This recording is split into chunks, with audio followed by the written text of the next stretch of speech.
Boa noite, pessoal, tudo bem? Sejamos todos bem-vindos.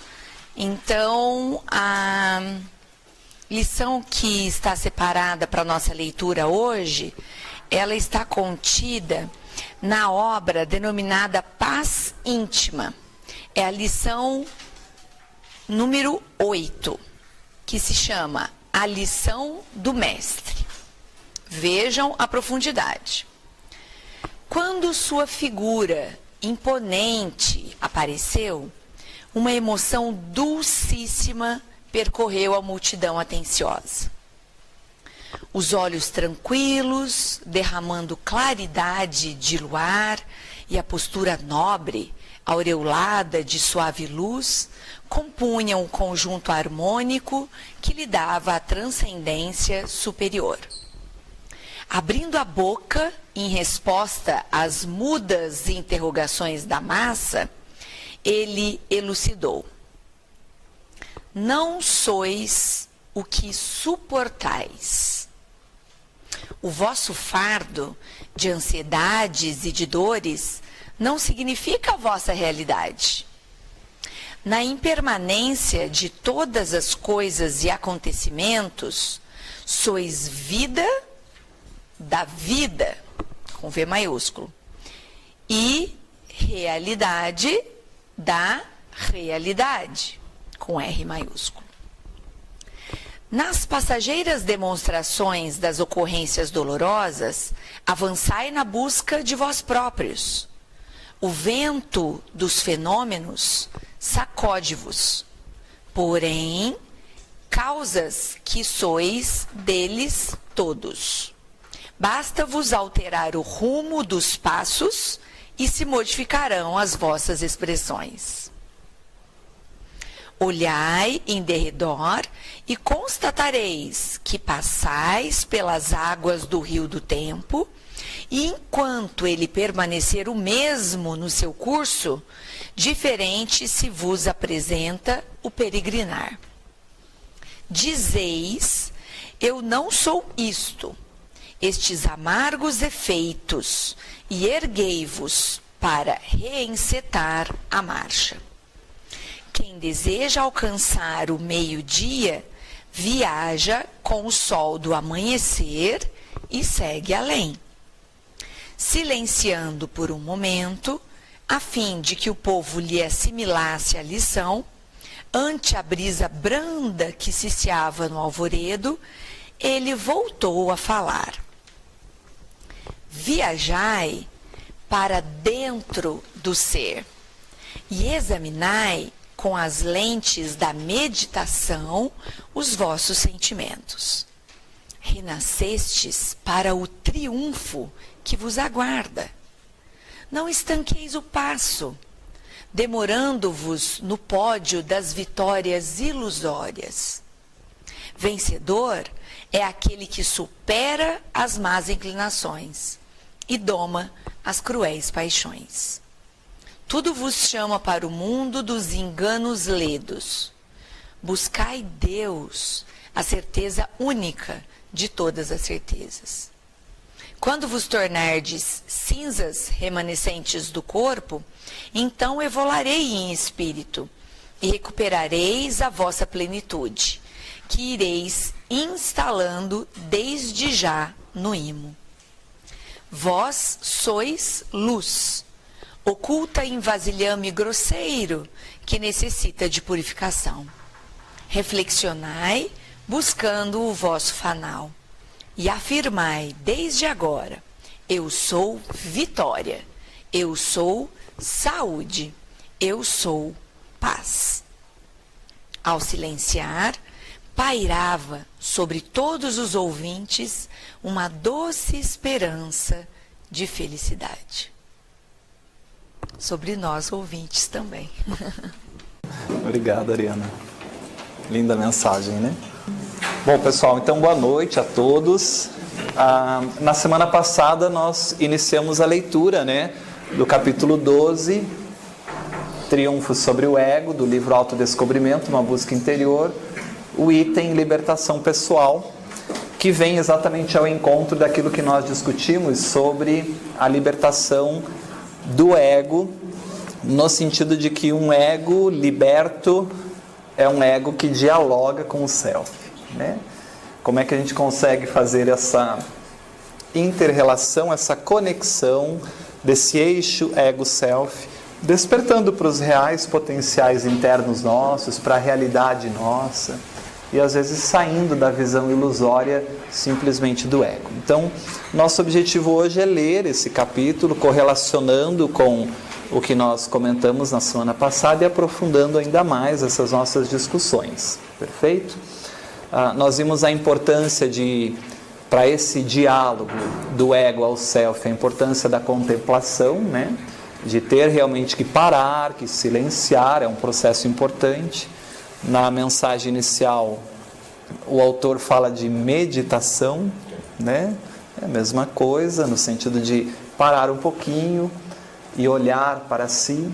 Nós vimos também que a sociedade não gosta muito de parar, afinal, se parar, a gente vai ter que confrontar esse conteúdo inconsciente, e aí a gente talvez não vá gostar desses conteúdos. Então, estar sempre agitado e correndo é o próprio mecanismo de defesa que o ego estabelece para com que a gente não crie esse diálogo conosco mesmo.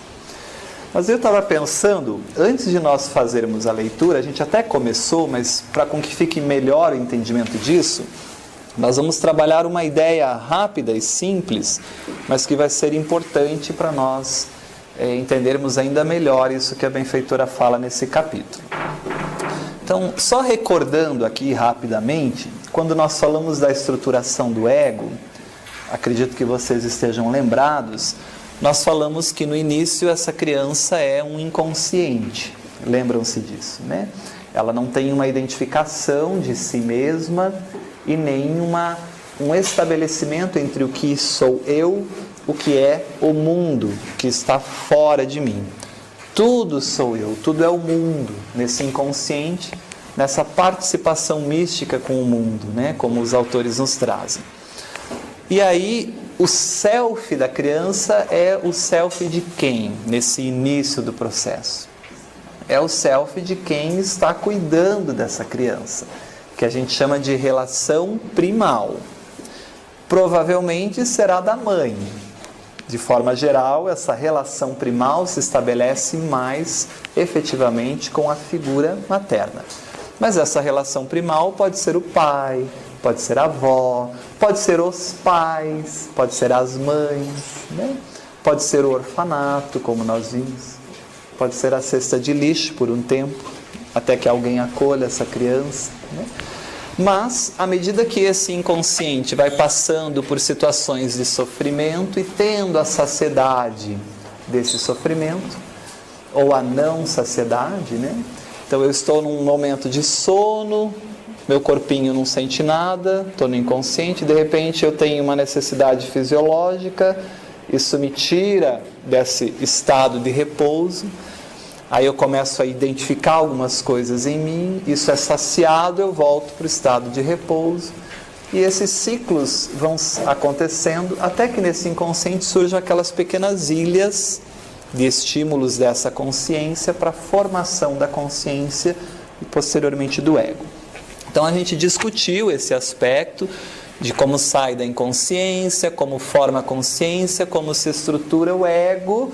E a partir daí nós discutimos algumas coisas sobre o ego, perfeito? Mas, uma vez formado o ego, ele tem um papel importante na psique. E aí é que é a chave, aí o link para nós entendermos a leitura que vamos fazer hoje. O ego, ele é, como nós vimos, um gerenciador de conteúdos da psique, né? Porque ele é o centro da consciência.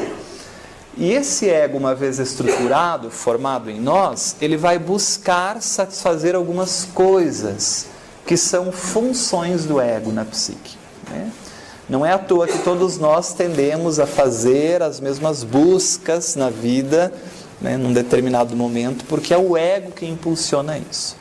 Então, quais são os principais aspectos do ego, ou as funções do ego, quando ele é estruturado na nossa psique? Primeiro aspecto que a gente vai entender, e aí eu fiz algo didático assim, né, tentando explicar isso. O ego, ele é como se fosse um gerenciador de conteúdos da nossa psique. Então imagine que nós temos conteúdos inconscientes e conteúdos conscientes. A grande parte dos nossos conteúdos são inconscientes, nós já sabemos disso, né? O ego, ele faz um download, um upload, assim, desses conteúdos, né? Ele pega algumas coisas lá do inconsciente que o self manda, porque todo conteúdo inconsciente, para se tornar consciente, tem que passar pelo ego. Então ele pega alguns desses conteúdos, torna consciente. Outros conteúdos que estão aqui, ele gerencia, armazena em pastas, organiza, discrimina, vai relacionando isso na nossa consciência. Mas tem muitos conteúdos inconscientes que o ego tranca com 7 chaves e bloqueia. Isso aí é demais para mim, eu não vou dar conta, deixa isso aí trancado até eu me fortalecer um pouco mais, depois eu olho para isso. Se o ego demorar muito para olhar para isso, sem problema nenhum, a lei é de progresso, de evolução. Lá no Livro dos Espíritos diz que quando as sociedades demoram muito para evoluir, os fenômenos naturais vêm dar um empurrão para essa evolução acontecer mais rapidamente, né? Os cataclismas, os problemas. Na nossa psique funciona mais ou menos igual, né? Quando o ego demora muito para olhar para esse conteúdo, o inconsciente manda algumas mensagens forçando o ego a olhar para esse conteúdo que precisa ser amadurecido e resolvido em nós. Então, as primeiras necessidades que esse ego vai buscar é a satisfação das necessidades de sobrevivência. Isso é função do ego na psique. Então, quando nós temos fome e buscamos a satisfação dessa fome, isso é função do ego na nossa estrutura. Junto também com aquele cérebro instintivo que nós vimos, né? Aquele cérebro réptil, instintivo, que também trabalha esses aspectos no sentido neurológico. Então, os principais aspectos que o ego busca para a necessidade de sobrevivência é a alimentação, proteção ou segurança, reprodução e satisfação pessoal. Isso são necessidades do ego. Tem problema buscar isso? Claro que não. Nós estamos num mundo, não estamos? Temos que viver no mundo. Qual é o problema? Quando eu só busco isso. Aí nós temos um movimento adoecido desse ego. É um ego que esquece que tem mais coisas na vida e ele está simplesmente voltado para as necessidades de sobrevivência. Perfeito? É legal a gente ponderar também. Sim. Que essas necessidades a gente pode partir para estudá-las ou discuti-las a partir de algumas teorias, né? Das quais Isso. um dos autores é quem vem para a gente depois falar da psicologia transpessoal, que é o próprio Maslow, né? Então, não é interessante essa contrapartida que chega bem nessa conclusão que você acabou de dizer, que são necessidades, ou seja, eu preciso. O que vai mudar é quanto eu vou botar nessa pasta, né? Exato. E essas pastas, elas têm uma capacidade de arquivo, que eu deveria obedecer essa capacidade de arquivo, né? Perfeito. Então, eu gosto muito de usar Maslow para tratar das necessidades humanas básicas.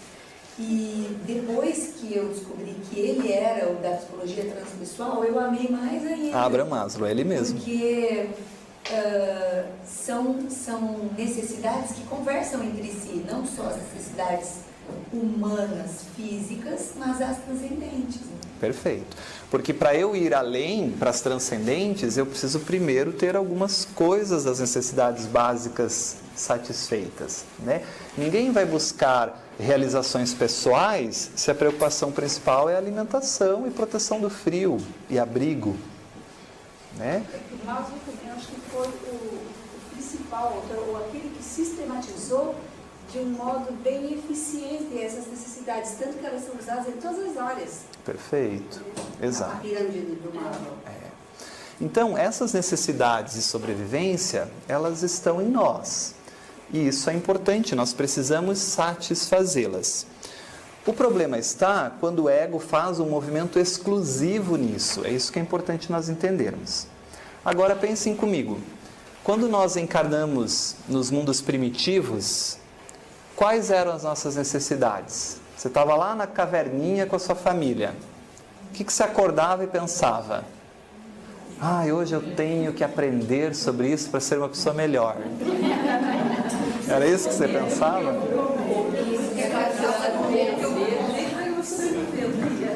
A primeira coisa que vinha na nossa mente era o que eu vou comer. E para eu ir caçar, eu tenho riscos, porque eu posso morrer por presas de animais ou de outras tribos que querem vir roubar minha caverna. Então é matar ou morrer, né? É um leão por dia ou um bisão por dia, né?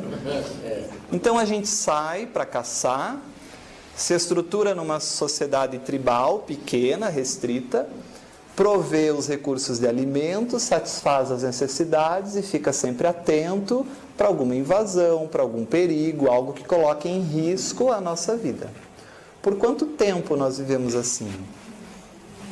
Quantos milhões de anos o período histórico lá do Paleolítico, Neolítico existiu? Muito tempo. Imagine o quanto isso está impregnado em nosso psiquismo. Foram existências e existências reencarnando, desencarnando, reencarnando com um único objetivo na vida: sobreviver.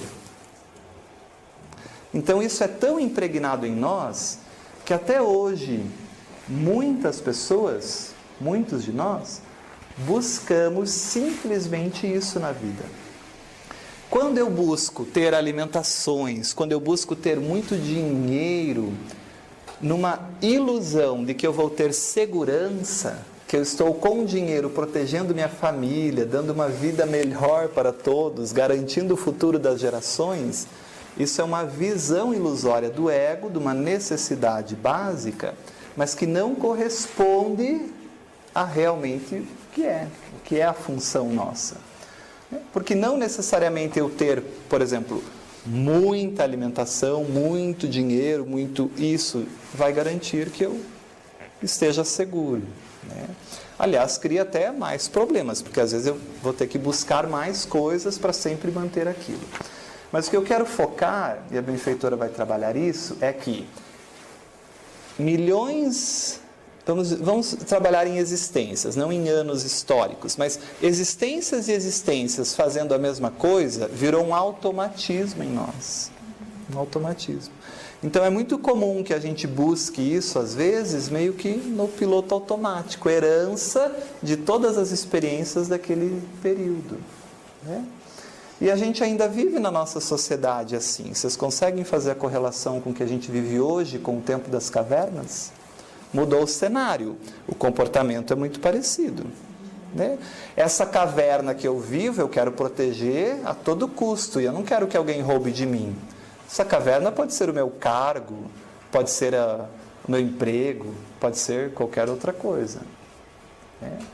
Essa necessidade de querer prover sempre o melhor recurso para a minha família, trabalha-se muito na nossa sociedade esse egoísmo em que a gente vive só para os nossos, né? Que eu não me preocupo com os demais. Então isso a gente vive ainda, né? Mudou o cenário, mas o ser muito pouco. Então essa é uma necessidade do ego importante, mas que tem que ter uma dose. Como a Ariana falou muito bem, tem uma quantidade de arquivos aí nessas pastas. Mais do que isso, é desnecessário. É muita energia para algo que não há tanta necessidade. Jesus dava essa justa medida de uma maneira a ensinar, né, nas mensagens, viver no mundo sem ser do mundo. É difícil essa medida. Qual é a necessidade de sobrevivência necessária e qual é supérflua? O que é necessário e o que é supérfluo? E toda vez que eu estou no supérfluo, que eu considero necessário, meu ego se movimenta para buscar isso. E às vezes aquele necessário que eu acredito que é necessário para eu viver bem, me gera compromissos e atividades que cada vez menos eu olho para o self, porque o ego está movimentado todo para essa busca. Eu justifico. Perfeito? Mas também o ego é importante para as necessidades de identidade. Claro, nós vimos isso, é o ego que identifica quem eu sou no mundo. É a personalidade temporária, é o eu temporário. É a pequena personalidade, porque a grande personalidade é o self, o espírito imortal. Né? Então, o ego também tem necessidade de pertencimento em relação à identidade. É o ego que faz a gente buscar um grupo, se sentir acolhido e aceito por um grupo. Isso é do ego. Né? O adolescente que está ainda entendendo e estruturando esse ego, né? Então, num período ele está com um grupo, no outro momento ele está com outro, ele se ajusta, ele precisa estar inserido e aceito, ele se identifica com aquele grupo. E isso é do ego, isso é necessário em nós. Também herdamos lá do período réptil, que a gente viu o cérebro réptil como necessidades de agrupamentos, de territórios, né? O aspecto de autoestima, veja, o ego tem um papel fundamental também, né? Porque o ego se identifica na visão de que eu sou assim ou eu sou daquele jeito. Eu posso ter um corpo, por exemplo, que é fora dos padrões do que é belo, mas o meu ego está identificado com uma imagem positiva daquele corpo. E eu me sinto bem, tenho uma autoestima elevada, mesmo não estando adequado aos padrões da massa. Aliás, não se adequar à massa é uma grande evolução, porque a gente sai da massa. Toda vez que eu estou na massa, eu não sou eu sou a massa, eu sou massificado.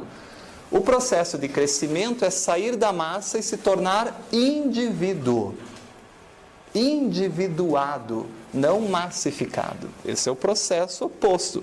Quanto mais indivíduo eu sou, menos massificado eu sou. Quanto mais massificado eu sou, menos individuado eu sou.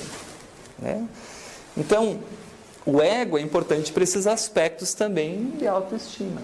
E isso tem muita influência como o ego é estruturado, como a gente viu aí anteriormente. Como esse ego se formou? Acreditando que você é bonito ou feio?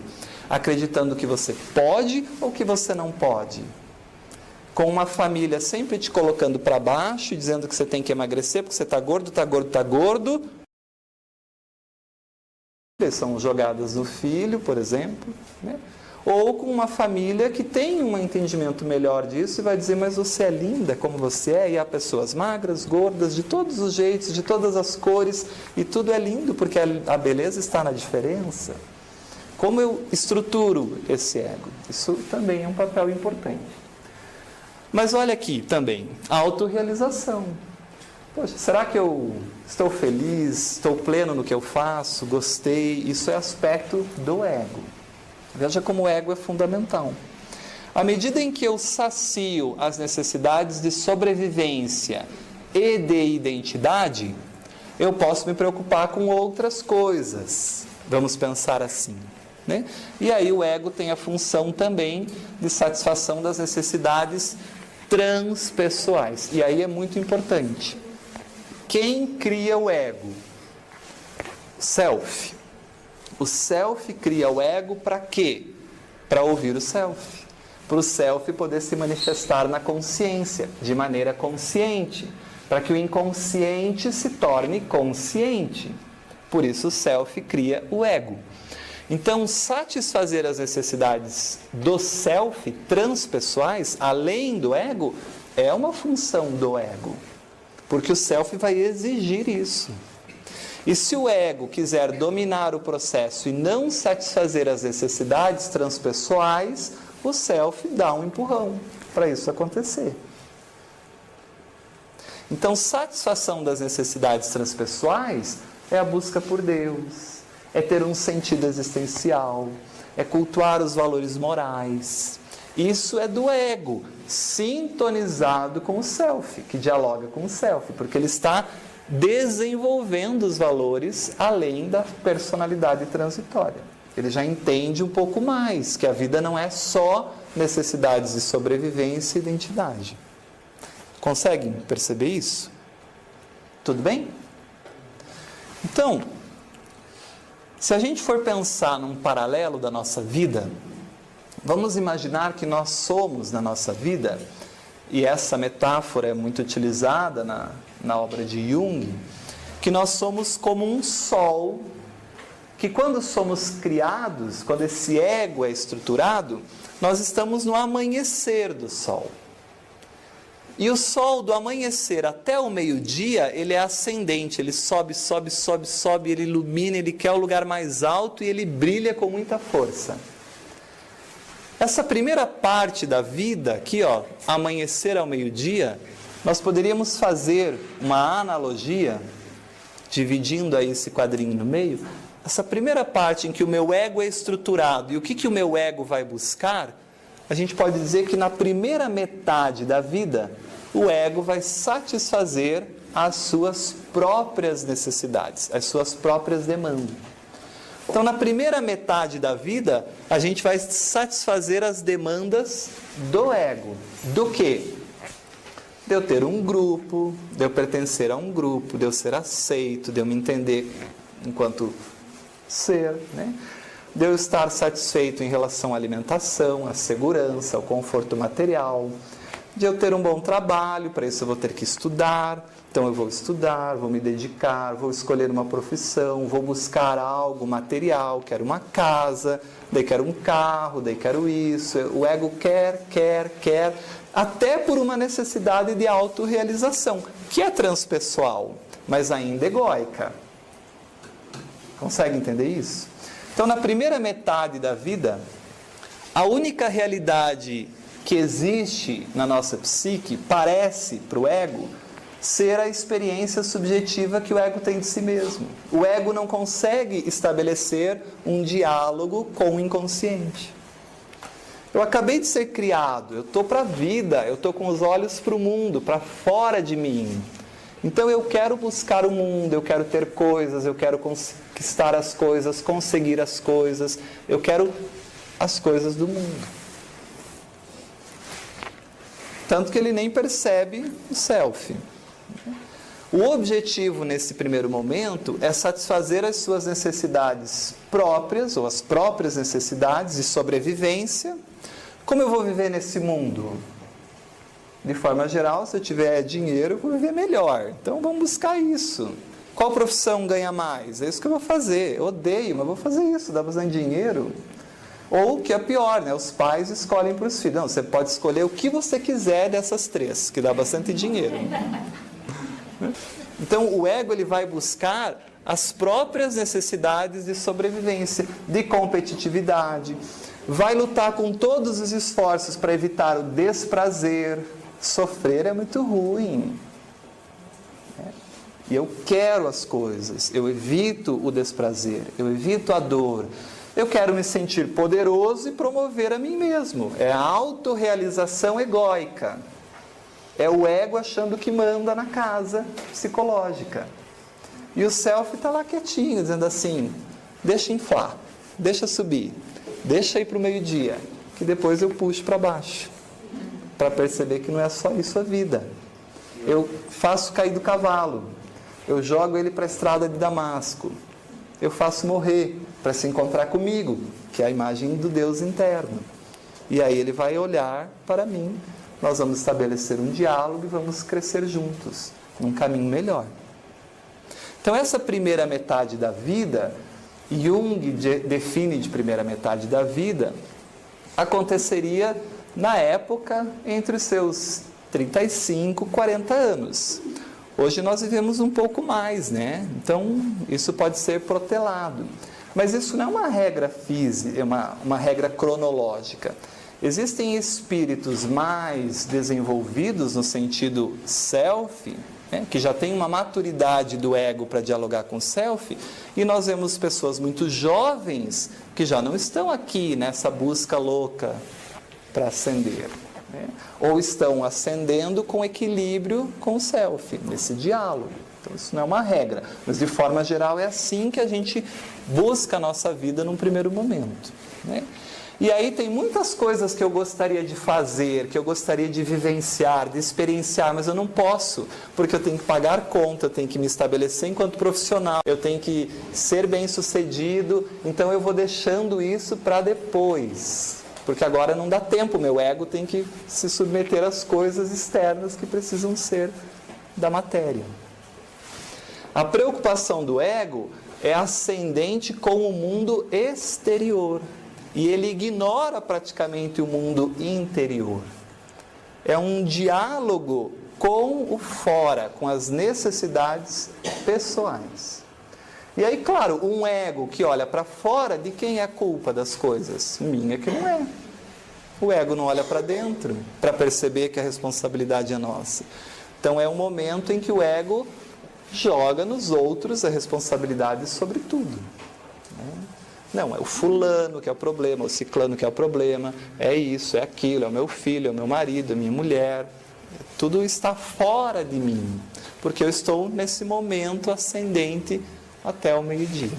Claro, a Iris Sinotti comenta também, baseado nessa ideia primordial, né, primária, essencial. Sim. E já à luz da psicologia profunda, ela fala que para facilitar o nosso raciocínio, tendo em vista essa cronologia que hoje para a gente já é diferente, né? Como você mesmo comentou, um jovem que já esteja nesse ascendente, mas com outras vistas, ela comenta que a gente poderia fazer essa divisão em antes e depois de um determinado desafio.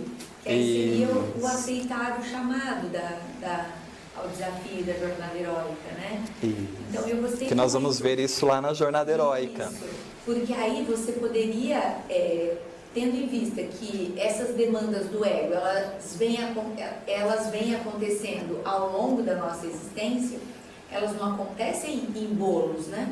Então, agora eu vou olhar para as demandas do ego, eu vou vencer todas essas demandas para eu ser livre. Nessa primeira metade, né? Não é assim, né? Não é. Então faz muito sentido, né? Esse antes e depois de um determinado desafio. Com certeza. Porque ele vem acontecendo várias vezes. Perfeito. E há um risco grande aqui nesse processo, né? Porque eu vou subindo, eu vou inflando, imagina um balão, né? O ego vai inflando, inflando, inflando, aquele ego todo inchado, ele acha que é o dono de toda a casa mental, a casa psicológica. E aí ele chega no sol do meio-dia, que é o momento mais perigoso para o ego, simbolicamente. Porque o ego, ao meio-dia, ele se olha e não identifica a própria sombra. Ele não identifica a parte ignorada de si mesmo, né? Que está no inconsciente. Primeiro porque ele nem tem um diálogo com esse inconsciente. Então Jung vai dizer assim, que ao meio-dia, se você olhar para você no sol ao meio-dia, você tem sombra, mas ela está embaixo dos teus pés. E é como se você não tivesse sombra. Você olha, olha, olha, e o ego vai olhar, vai olhar, vai olhar e vai dizer: eu vaidoso? Você está louco? Eu egoísta? Você está doido? Eu orgulhoso? Eu impaciente? Claro que não. Não tenho problemas. Eu não tenho sombra. Esse é o maior perigo desse sol do meio-dia, que é o momento máximo que esse ego sobe, né? A ponto de não perceber que existe muito ignorado de nós. Então a benfeitora Joana de Ângeles, brilhantemente, vai fazer uma analogia a tudo isso. Obviamente ela não trabalha esse esqueminha do sol, né? Mas ela trabalha isso no texto. E no livro Autodescobrimento, uma busca interior, no capítulo intitulado Infância Psicológica, eu não sei por que ela dá esse nome, Infância Psicológica, ou seja, psicologicamente somos crianças, porque o ego não é forte para conversar com o self, é um ego infantil ainda, é o ego que quer as coisas para si. Fica brabo quando não consegue, briga porque não passou, discute com Deus porque ele se esforçou e deveria ter merecido e ganhado aquilo. E quem Deus pensa que é, porque não deu aquilo que ele quer, ou o pai não deu aquilo que ele quer, né? Então a benfeitora vai dizer assim: até esse momento, que é o sol do meio-dia, é o momento que o balão só inflou, só subiu, o ego está mandando no pedaço. E eu posso até ter a ilusão de que eu estou indo bem na vida. Afinal, eu tenho status, eu tenho satisfação. Só eu sei o que é a satisfação de eu olhar para minha casa e ver o quanto eu trabalhei para ter tudo isso, e as pessoas passarem por aqui, acharem essa casa maravilhosa, ou eu descer desse meu carro e eu fico vaidoso com as pessoas me olhando enquanto eu desço desse carro. São as ilusões do ego, né? Nesse meio de inflado. Muito diferente de quem trabalha honestamente, consegue o dinheiro honestamente, compra o seu carro com o fruto do seu trabalho, mas desce do carro sem nenhuma vaidade por ser aquele carro. Que se perder o carro, não tem problema nenhum, porque não é apegado ao carro. É muito diferente essa relação com a matéria de um ego mais amadurecido em relação a esses aspectos, que a gente vai ver mais adiante. Então, até esse momento do meio-dia, o ego era caprichoso. Tinha que fazer as vontades do ego. Sabe aquela criança que faz a birra no mercado porque o pai não deu uma coisa? E aí a maior deficiência na educação é dar. Porque o pai, ele não está preocupado com a educação da criança. Ele está preocupado com o que os outros vão pensar dele no mercado. Meu Deus, está todo mundo olhando meu filho esgualepado aqui no chão. O que vão pensar de mim? Tá, toma logo isso aqui para parar de chorar, para ninguém mais ficar me olhando. Eu estou preocupado com a minha vaidade, não com a educação do meu filho. Porque a gente deveria dizer assim, mas por que você quer esse brinquedo se você já tem outro brinquedo igual? Você não vai ganhar esse brinquedo. Não tem, aliás, nenhum sentido para ganhar esse brinquedo. Não é seu aniversário, não é nenhuma data especial. Você não vai ganhar o brinquedo. Pode chorar o que você quiser chorar. Não vai ganhar.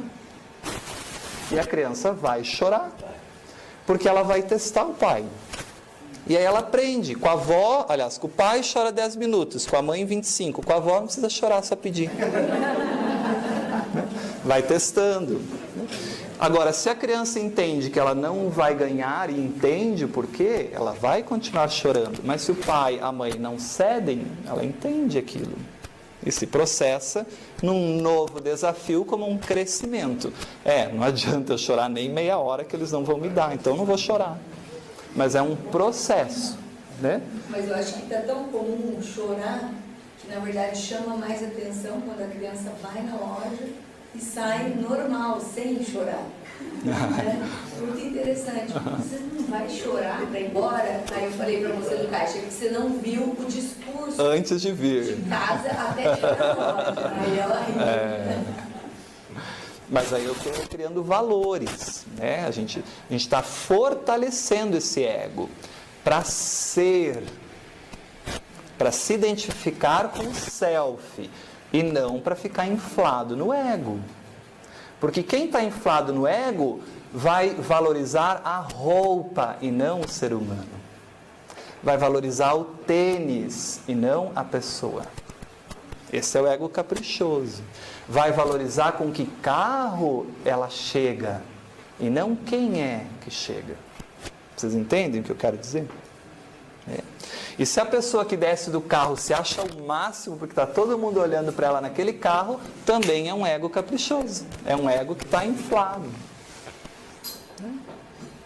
Porque não é esse o valor principal da vida. Porque uma hora ou outra, o noivo chega e nos convida a deixar o carro. E a gente não leva isso para o mundo espiritual. Mas os relacionamentos do espírito, isso sim. Então a benfeitora vai chamar a atenção para a gente, nesse processo de libertação do ego, de estabelecer o diálogo com o self e entender o que é importante para a vida, o que é realmente importante. Porque eu posso estar num problema do ego, num movimento adoecido do ego, em que todas as minhas energias estão concentradas para eu ter aquele carro. E enquanto eu não tenho aquele carro, eu não tenho paz. E quando eu adquirir aquele carro, o meu ego muda o movimento para outra coisa agora. E enquanto eu não conseguir essa coisa, eu não tenho paz. E isso, a benfeitora diz, é como tomar a água do mar. Nunca cessa a sede. Aliás, dá mais sede. porque é um movimento adoecido. E toda vez que o ego não olha para o self, que não responde ao self, ele perde o sentido do que ele veio fazer aqui, que é o sentido existencial, é a sensação de vazio, de o que eu estou fazendo da vida. Eu posso ter tudo do ego, mas eu não tenho nada do self, eu vou adoecer, eu vou deprimir. Porque eu perdi a essência. Porque eu perdi a essência. Ela vem aí de novo e dá uma aula. Perfeito. Então, o ego era caprichoso. Tinha que fazer o que ele quer. Ele dominava do jeito dele. Domina inclusive o self. Fica para lá, sou eu que mando. Eu domino a casa psicológica. Porque permanecia com mais vigor do que o self. Olha o que ela diz. O self nunca deixou de atuar, mas o ego nem ouvia. O ego estava soberano no processo. E isso é natural, tá, pessoal? É do processo de crescimento. Todos nós somos assim. A gente sobe, cai, levanta, sacode a poeira, continua. É assim que vai indo. Fica cego um pouquinho, alguém vem e nos ajuda, nos cura da cegueira. É assim que funciona a vida. Essas jornadas heróicas. Não se permitindo, porque querendo vencer, ali identificado com as necessidades básicas de sobrevivência, não se permitia superar essas paixões primárias. Ter, poder, possuir, matar o bisão e guardar toda a carne para o dia de amanhã, porque hoje a caça foi maravilhosa, temos comida para muito tempo. E até hoje a gente é assim. Uma conta recheada é segurança. Nossa, por muito tempo nós estamos tranquilos. Mas isso é uma ilusão. E há alucinantes, porque é alucinante, é viver num aspecto ilusório. Prevalecia, diz a benfeitora, como fonte de autossustentação. Ó, o ego se autoafirmando, eu posso, eu me realizo, dentro daquelas necessidades de realização pessoal, mas em desconexão com o self, porque a verdadeira realização pessoal não é paixão primária, não é só isso. Lembra daquele cérebro réptil que a gente brincou? Acorda, come, trabalha, ganha dinheiro, faz sexo.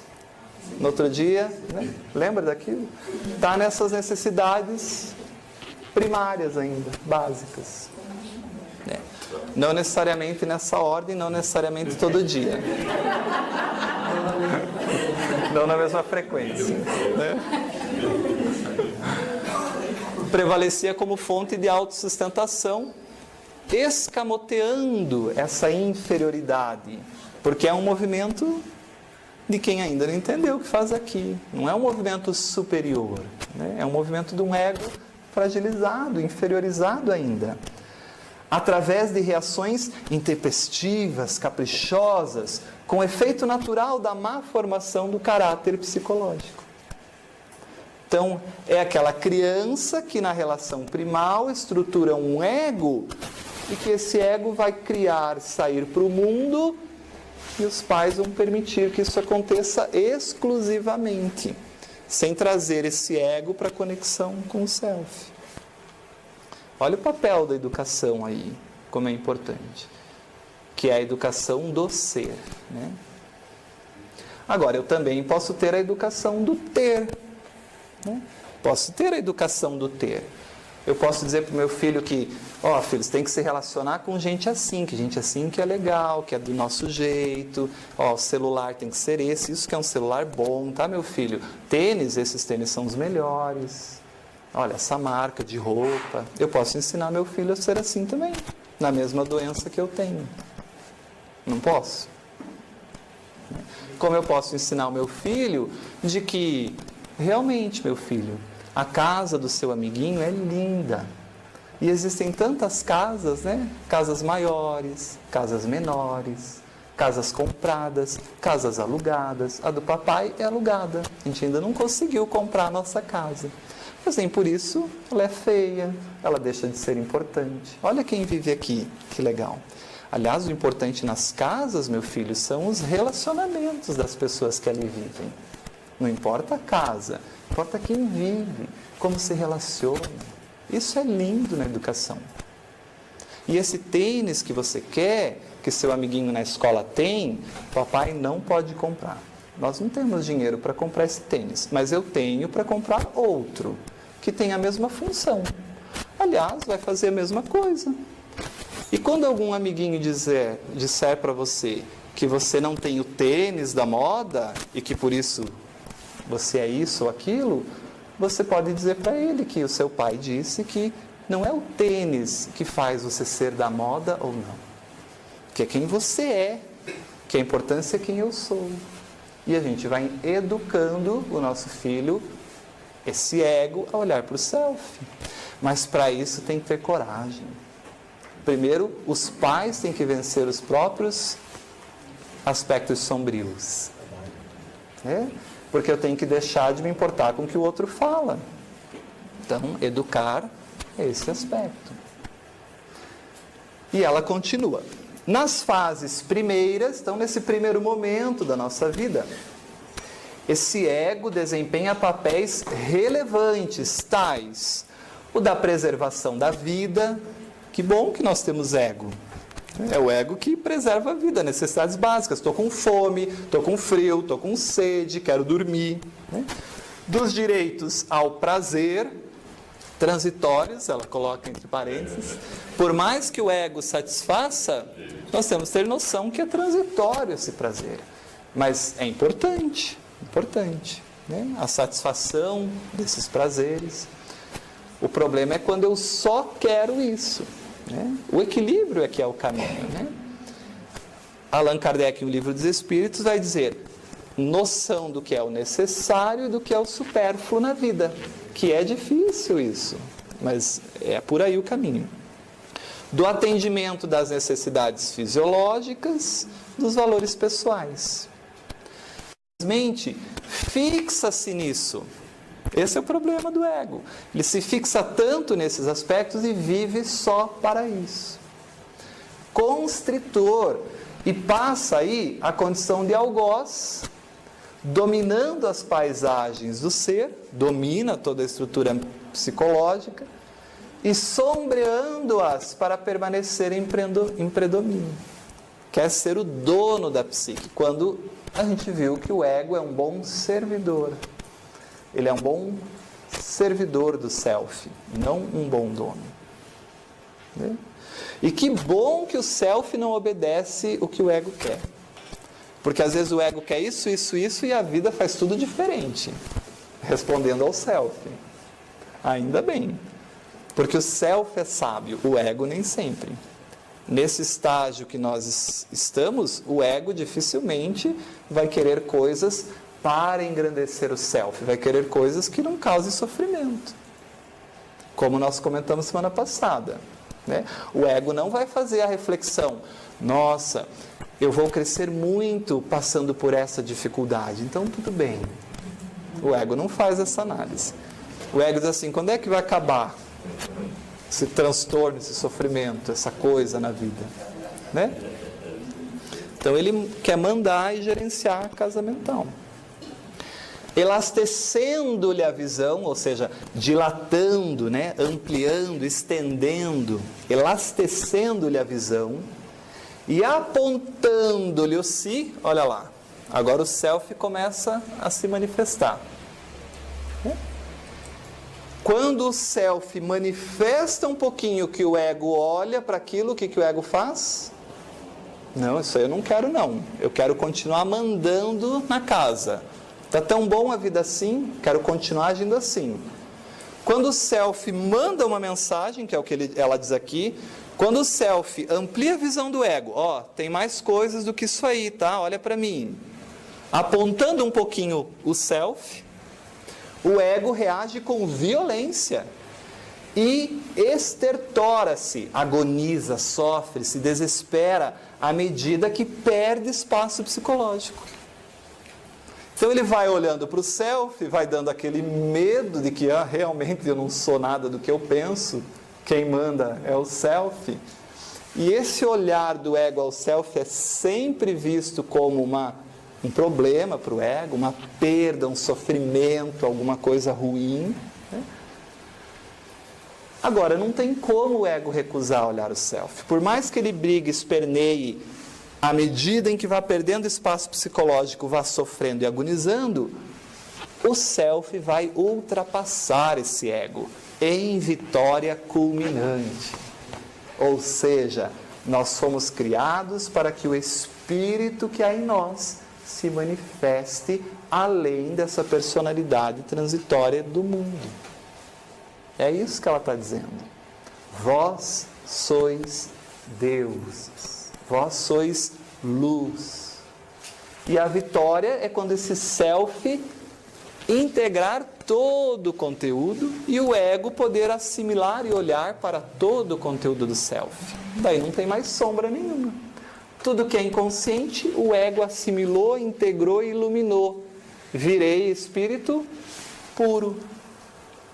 Não preciso mais encarnar no mundo físico. Que maravilha! Posso me aposentar. Felicidade não é se aposentar? Parar de trabalhar? Daí que começa o trabalho, né? Aí a gente trabalha muito mais. Aí que a gente começa a trabalhar. Né? Imagina a lista de trabalhos e atividades dos espíritos puros. Nem temos ideia, né? Já começamos a pensar naqueles arquitetos divinos lá que a gente comentou no início dos nossos encontros. Né? Tudo bem, pessoal, aí? Bom, depois tem o caminho oposto, né? Então, eu chego aqui no sol do meio-dia, eu vou ser forçado a olhar para o self, e aí eu faço um caminho contrário. Enquanto aqui eu olhava para fora e subia, agora o meu ego começa a esvaziar um pouquinho e olhar para dentro. Agora eu começo a baixar a bola, né? Começo a desenvolver alguns aspectos que antes parecia que não eram tão relevantes, ou que eu não valorizava tão bem. Esse primeiro movimento, é o sair de casa.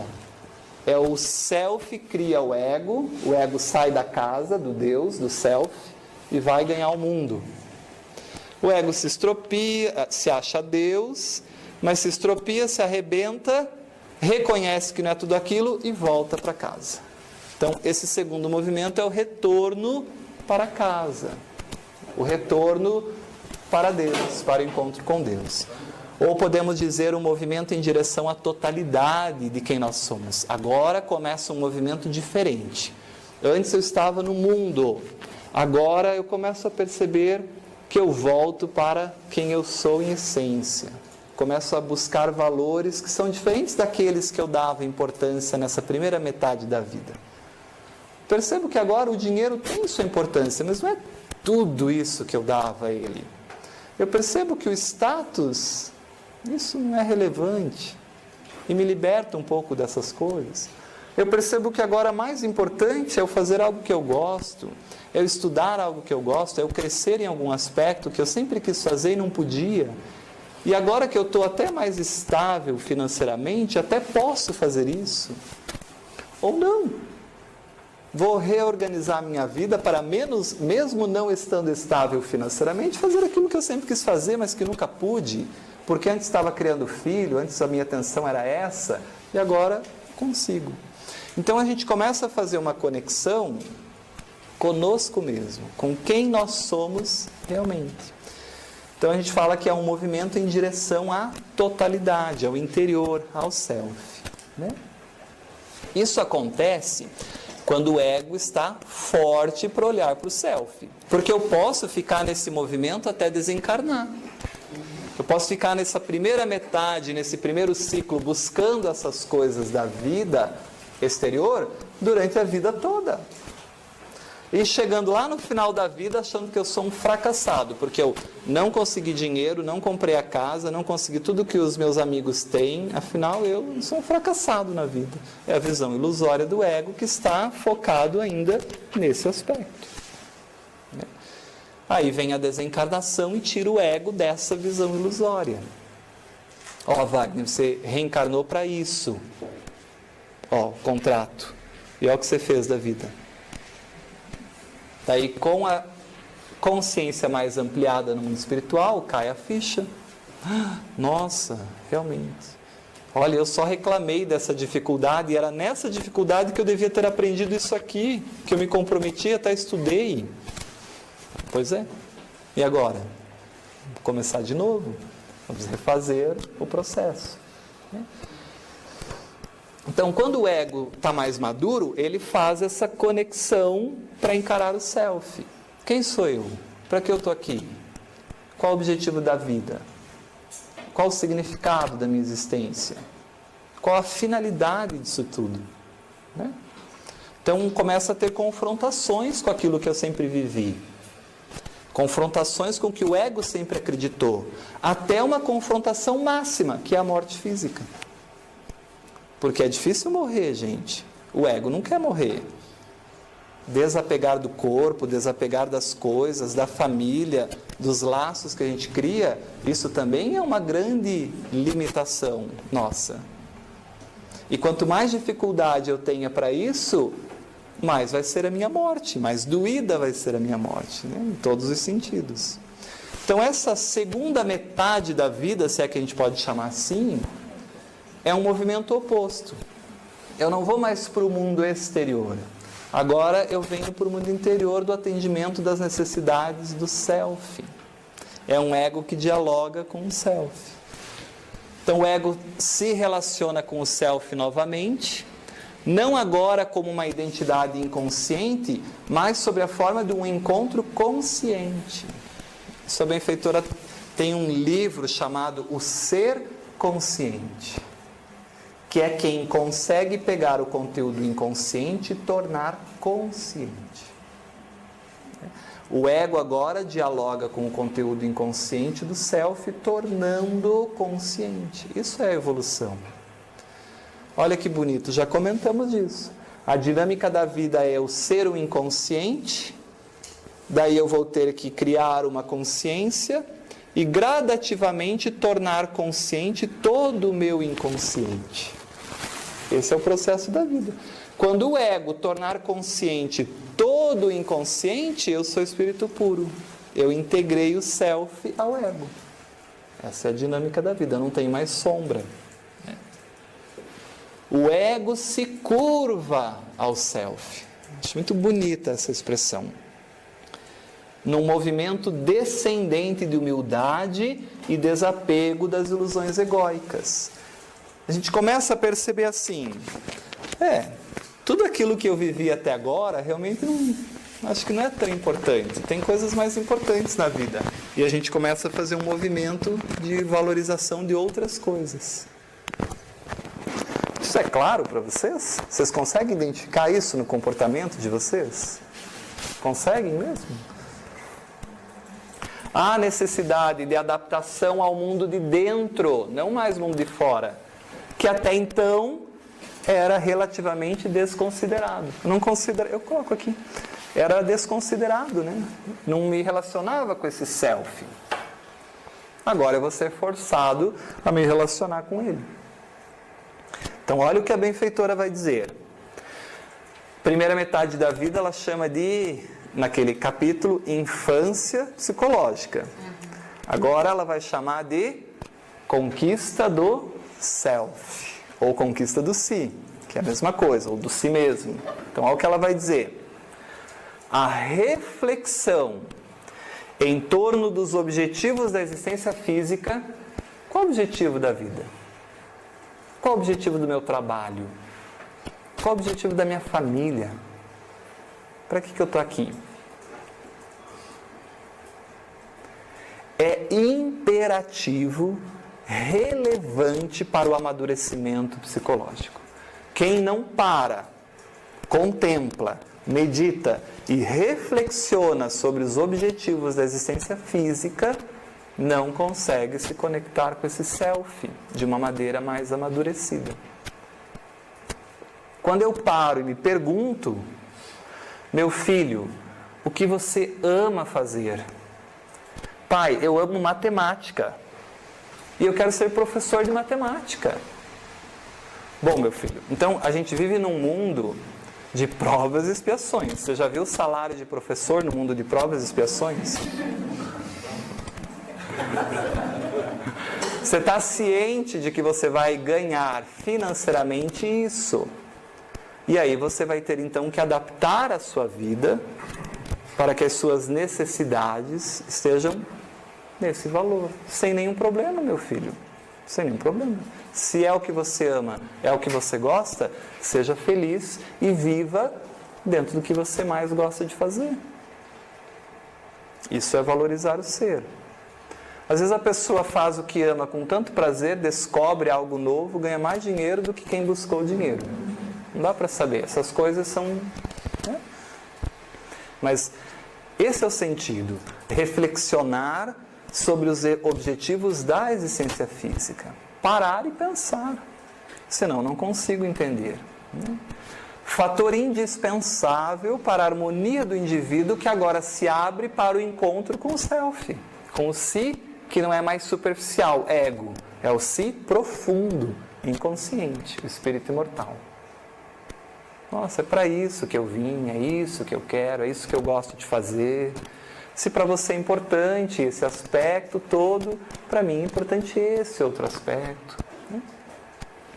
O ego, nesse comenos, cede lugar a outras conquistas, não mais aquelas que ele fazia antes do mundo exterior.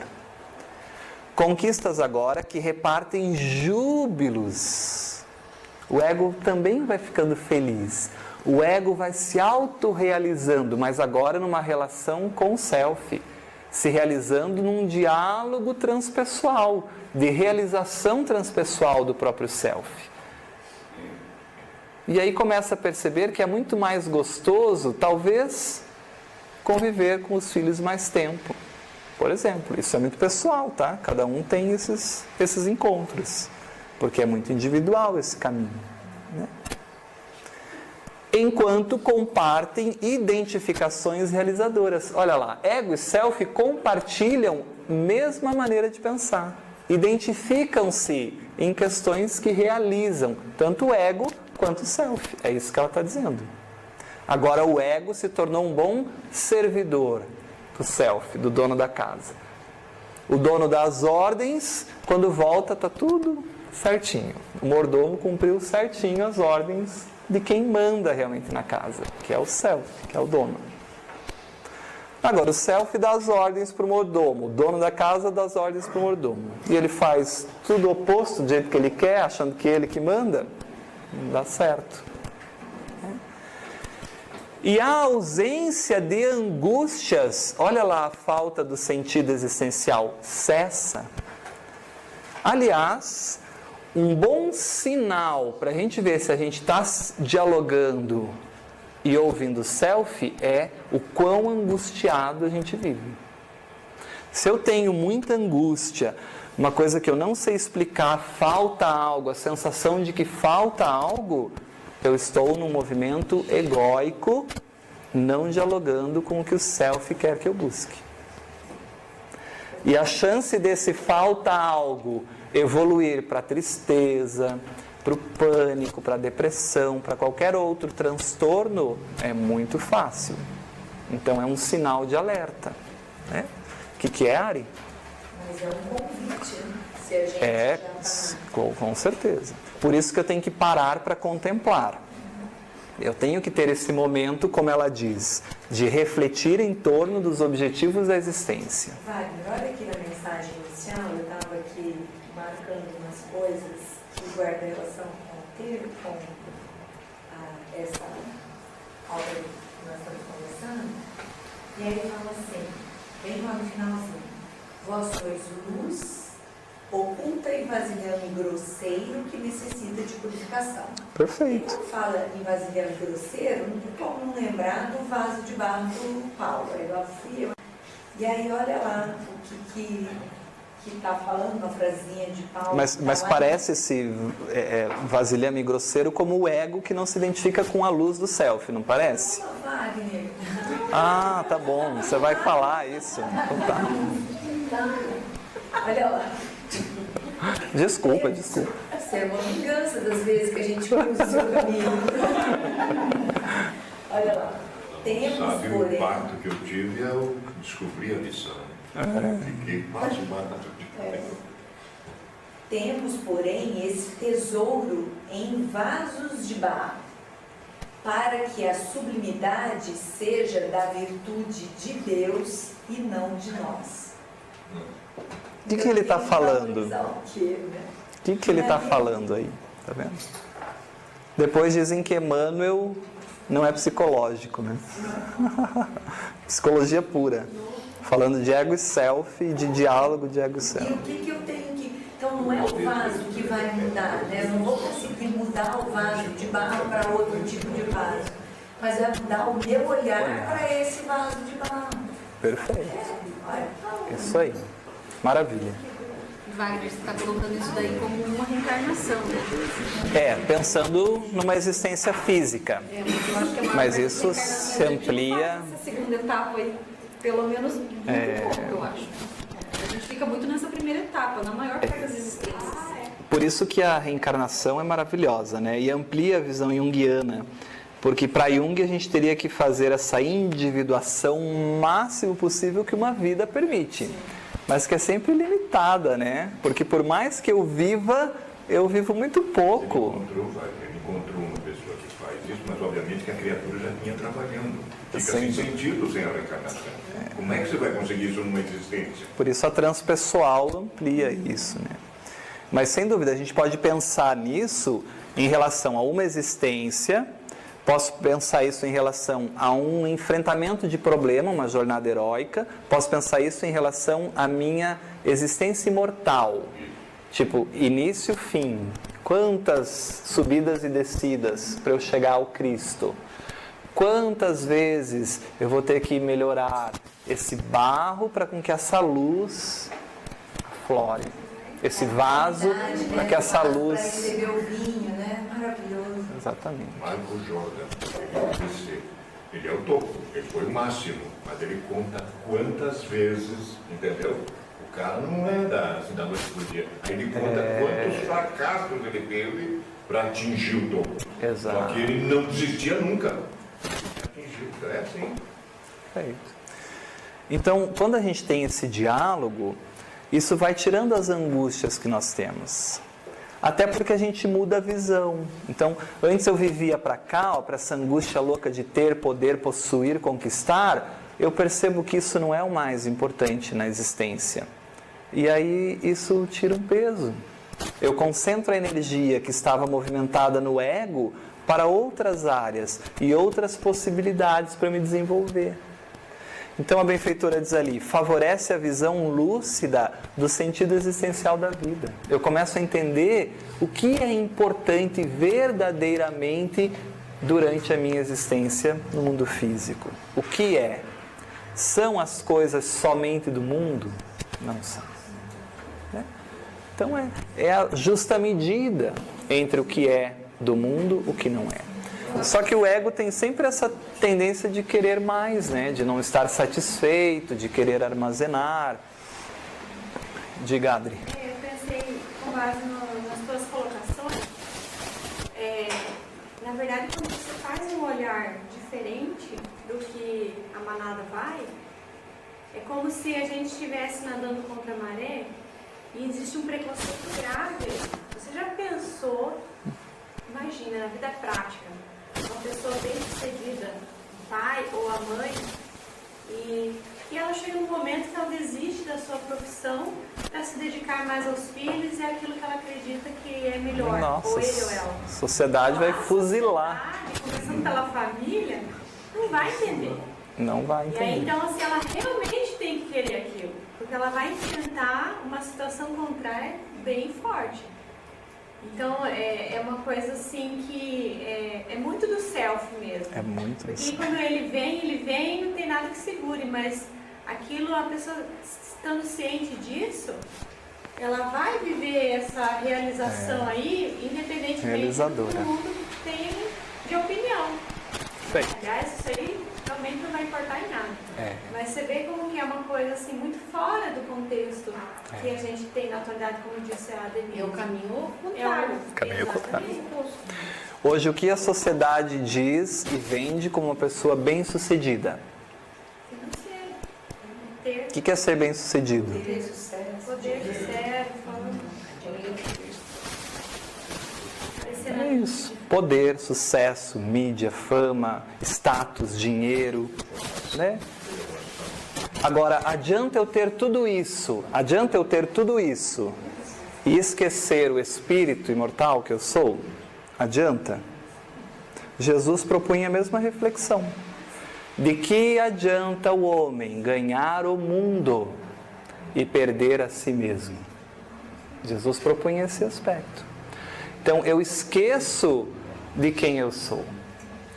Para o self, ser bem-sucedido não é nada dessa massificação. Ser bem-sucedido para o self é realizar os objetivos existenciais do self. Os relacionamentos interpessoais, a conquista de inteligência, os valores ético-morais, fazer algo que se ame, que se tenha paixão, que se goste, que seja feliz naquilo.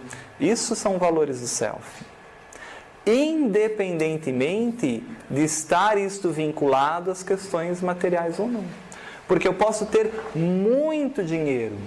Na programação encarnatória, eu tenho essa prova, a riqueza. Mas eu posso vencer isso de uma maneira brilhante, com um diálogo do meu ego ao self, em que, tudo isso aqui que eu tenho consciência de que isso não é meu, que eu sou um usufrutuário. Então esse dinheiro eu não uso para o meu egoísmo. Eu faço esse dinheiro render frutos para toda a sociedade. Então eu sou um executivo, um empresário muito bem sucedido, mas eu educo os meus filhos a ser. Eu mostro a eles o valor e a importância do trabalho correto. Eu mostro a eles que não se pode roubar, mentir e usurpar as coisas que não é dele. Porque tudo que nós conquistamos aqui foi com suor honesto do trabalho. E eu faço e gero empregos e dou qualidade de vida para um monte de pessoas que dependem de mim.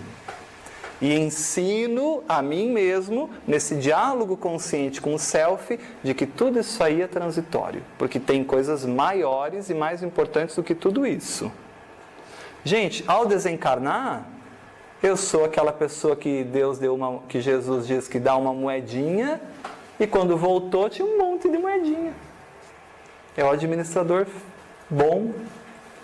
A chance de eu voltar nas mesmas condições é muito grande, porque eu sei usar aquilo em benefício do self, do espírito. Diferente daquela pessoa que está na prova da riqueza e que vai usar somente para o seu benefício pessoal. Que vai ter o ego e a vaidade enaltecidos com tudo que vai conquistar e poder. Que vai achar que tem direito a privilégios pelo cargo que ocupa. Isso é uma conexão doentia com o ego. E que vai achar que vale mais do que outras pessoas porque tem mais dinheiro. Movimento adoecido do ego. Falhou na prova. A chance de, ao desencarnar, não ter mais riqueza é muito grande. Assim como na miséria. Eu posso vir com dificuldades materiais e ser aquela pessoa que não se conecta ao self. Pô, que saco, eu trabalho, nunca tenho dinheiro, que vida mais chata, olha lá meu vizinho, como consegue para tudo quanto é lugar, eu não consigo nada, e reclamo com Deus, e reclamo da vida. Não venci também. Também falhei. Talvez eu tenha que repetir a mesma experiência, afinal não me conectei com o self. Tá, mas por que isso? Então, vamos trabalhar, vamos ter nosso dinheiro, vamos fazer a vida acontecer dentro disso que nós temos, das nossas possibilidades. Mas não é por isso que a gente não é feliz. Aliás, a felicidade independe de tudo isso. Essas são as conexões com o self. Vocês conseguem compreender isso? É muito além de ter ou não ter dinheiro. Aliás, isso não importa. Porque isso é neutro. O que importa é o uso que eu faço disso. Como eu uso isso? Assim como a mediunidade. A mediunidade é neutra. Que uso você dá? E aí são as consequências daquilo. Então não tem nada a ver com o discurso de tem que abandonar as coisas do mundo. Você pode ter as coisas do mundo. Tem a ver com o desapego das coisas do mundo. Isso é diferente. Eu tenho tudo, mas eu não sou apegado a nada disso. Aliás, posso perder tudo isso e começar de novo. Lembra uma mensagenzinha que eu até tirei uma foto e botei a capa do livro lá? Sim. Do Raul Teixeira? lá tem um capítulo inteiro com várias mensagenzinhas que falam da importância da evolução para facilitar a nossa vida e do nosso equívoco frente a essa evolução. Na verdade, é Benedita Maria, que é a mãe do Raul que está falando, e que aí quando você vai avaliar as falas do Raul, você compreende, porque ele foi educado por essa mulher. Perfeito. Que hoje educa a gente.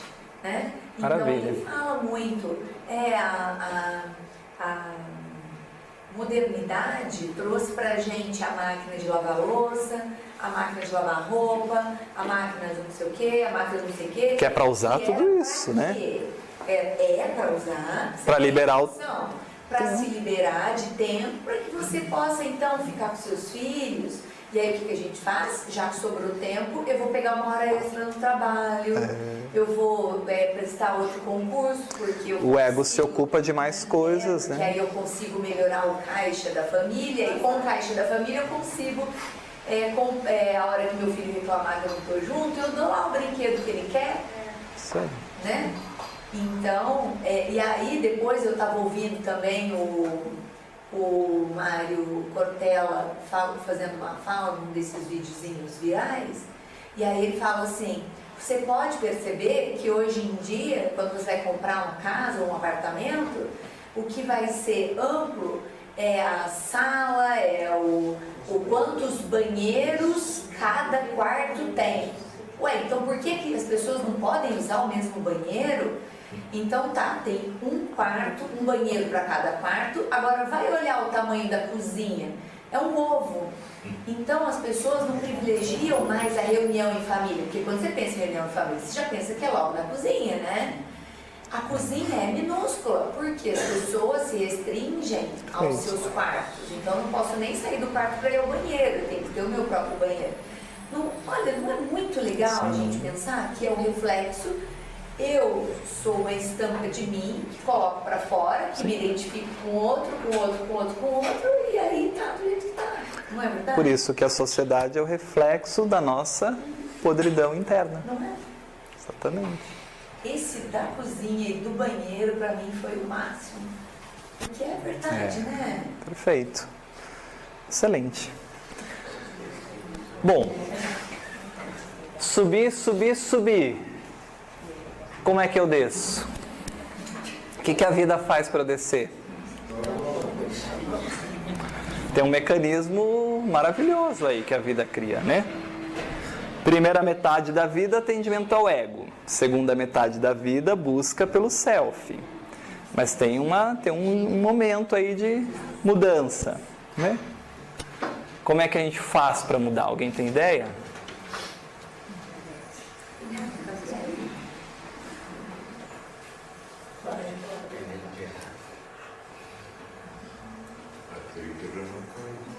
Artrite reumatoide? É o nome dele. Tá certo? Tem vários meios para cada um. Aí eu olhei para mim. Tem uma divisão aí, ó, entre essa primeira metade e essa segunda metade, né? Esse atendimento das demandas do ego e essa busca pelas necessidades do self. Tem alguma coisa que acontece que faz a gente descer. Não tem como, né, gente? A gente não aprende de outra forma. Ainda não. Ainda não. O sofrimento não é a primeira escolha do Criador. A primeira escolha do Criador é sempre amorosa. Sempre. Porque Deus é amor. Mas quando esses filhos não respondem ao chamado amoroso, Deus, que nos ama infinitamente, nos convida amorosamente a encontrarmos conosco mesmo, com o nosso espírito imortal. Então, o sofrimento num mundo como o nosso é um convite generoso, amoroso, porque nós ainda não aprendemos de outra maneira. A gente sempre costuma dar esse exemplo, né? Quando a gente fala que a gente pode ir ao cardiologista e o cardiologista explica pra gente, amorosamente, os hábitos que a gente deve ter na vida para evitar o problema cardíaco, o infarto. Então, ele vai dizer assim, olha, essa gordura abdominal tem que reduzir, porque isso aumenta a chance de infarto, a alimentação tem que ser desse jeito, evitar isso, atividade física regular, né? A gente sabe de tudo isso, vocês não sabem? A gente sabe que isso é importante.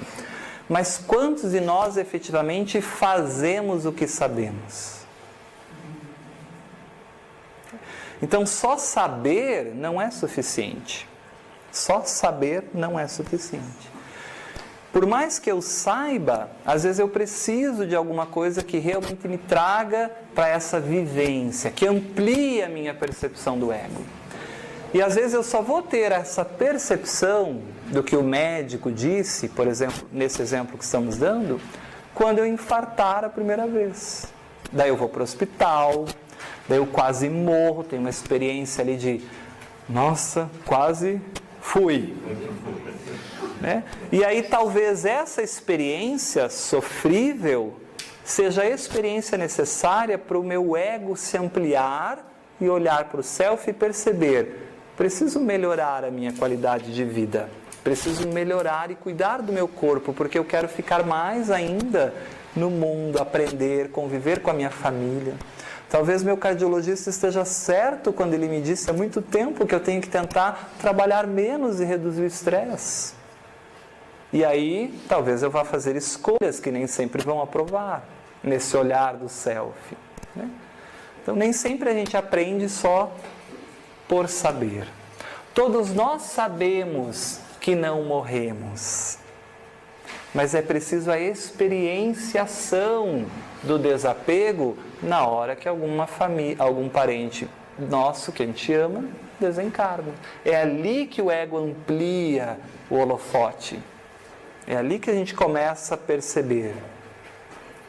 E é ali que o ego, muitas vezes, vai olhar para o self que vai dizer para o ego, quantas palavras não ditas. Quantos momentos não vividos. Então faça isso agora, com quem ainda está aí. É o self falando para o ego, numa situação de sofrimento. Então a gente poderia pensar assim, ó. Imagine eu pegar um fio de cabelo e olhar a olho nu. Eu tenho uma percepção desse fio de cabelo. O meu ego estruturado para as coisas do mundo, ele tem uma percepção da vida. Agora, se eu ampliar esse fiozinho de cabelo num microscópio, sei lá, um microscópio mais simples, óptico, que aumenta aí até 100 mil vezes pode aumentar um microscópio óptico. É outro fio de cabelo. Na verdade é o mesmo, mas é outro olhar do ego para aquele fio de cabelo. Então, talvez o AVC, o infarto, o probleminha de saúde, é o microscópio óptico convidando a olhar para o fio de cabelo vida em outra perspectiva. E eu posso ampliar isso mais, né? Posso colocar isso num microscópio ainda melhor, um microscópio eletrônico de varredura, 300 mil vezes. É o mesmo fio de cabelo, mas é um olhar completamente diferente. Agora eu vejo coisas ali que antes eu nunca vi, que eu nem percebia que existia. Então o sofrimento, já te dou a palavra, ele vai nos permitindo ampliar a percepção do ego sobre a nossa realidade, inclusive a realidade temporal nossa aqui, de que a vida é rápida, é breve. Mas por que tem que ser pelo sofrimento? Porque num mundo onde o espírito ainda é inferiorizado como nós somos, nós não aprendemos somente pelo conhecimento. Nós precisamos vivenciar aquelas experiências, porque isso amplia a nossa percepção do ego. E isso é tão bonito no mecanismo da vida, que eu tenho uma teoria, mas é uma teoria das minhas reflexões acerca da vida. E eu penso assim, quando a gente, para você ver como Deus é a sabedoria absoluta, conforme eu vou sofrendo, experienciando e ampliando a minha visão do ego, de quem eu sou, eu vou evoluindo, vou crescendo. E à medida que eu vou crescendo, eu vou acumulando experiências, então, comigo, vividas, vivenciadas na dor, em algumas etapas. Isso permite que quando eu for um espírito puro, eu possa ter na minha bagagem experienciado praticamente todas as situações da vida. E isso me desenvolve um sentimento de compaixão imenso, a ponto de quando eu estiver na frente de alguém que vivencia algum sofrimento, eu me colocar no lugar do outro e poder auxiliá-lo, sem julgamento, porque eu já transitei por ali. Lembram da mulher adúltera na frente do Cristo? Ele não tem nenhum julgamento. Pelo contrário, ele só tem acolhimento. Porque o Cristo também vivenciou experiências na área sexual para chegar a ser o que é hoje, o Cristo, assim como cada um de nós. Então isso vai além de ampliar o nosso ego na percepção da vida, para mudar a direção, o rumo que a gente está tomando, também nos capacitando a essas experiências de compaixão que a gente desenvolve ao longo da experiência reencarnatória. Diga lá. Ontem a gente estava conversando sobre a parábola dos talentos e tem uma abordagem que o doutor Alírio Cerqueira Filho fazem, falando da parábola dos talentos, que guarda relação aí, né? Porque as aquisições, né, as possibilidades que são nos ofertadas na existência, por exemplo, e o quanto eu estou utilizando para o meu crescimento, aproveitando a existência para progredir, se a gente for voltar os olhos para isso.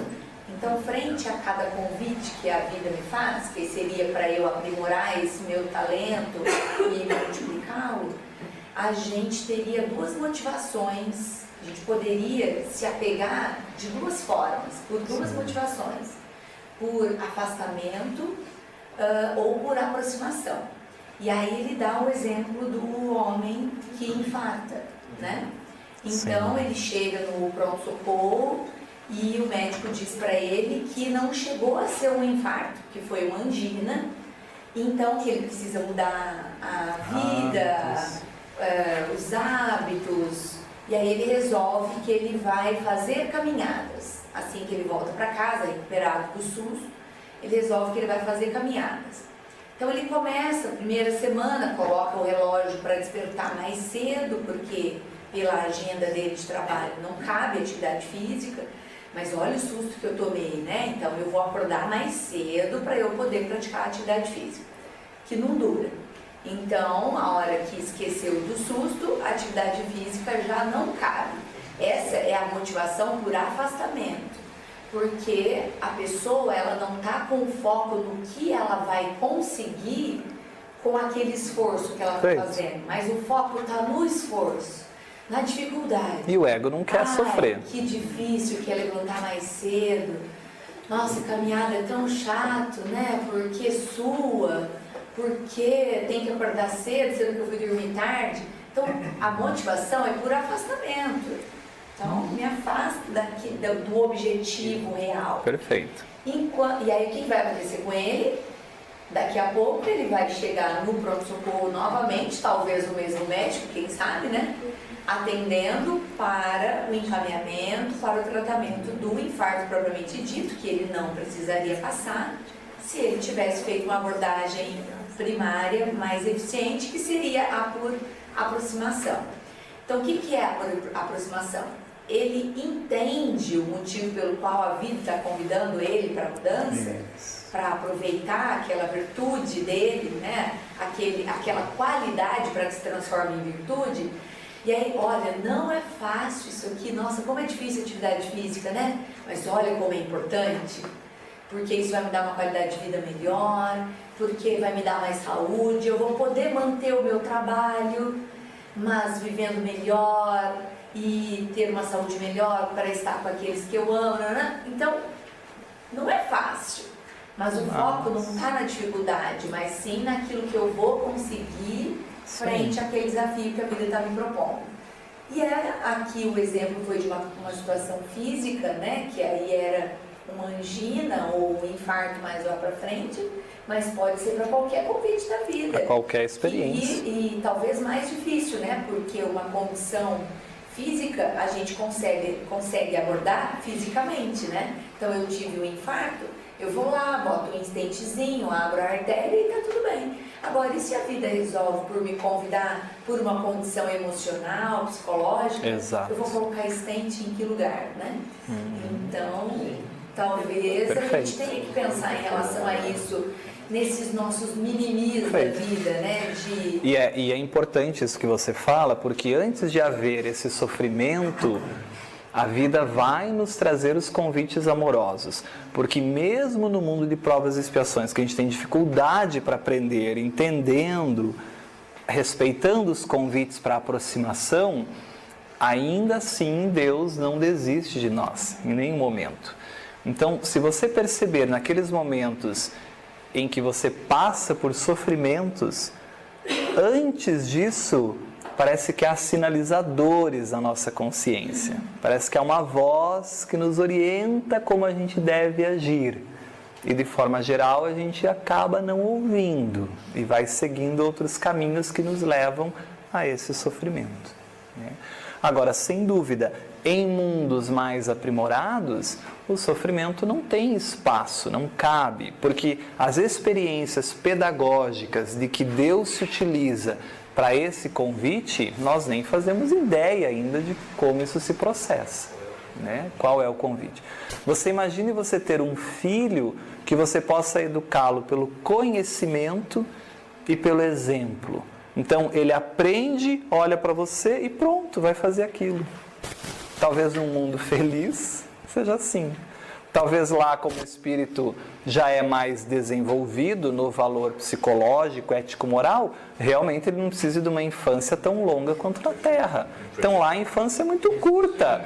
Pouquinhos anos de vida ele tem como se fossem muitos anos aqui no planeta Terra.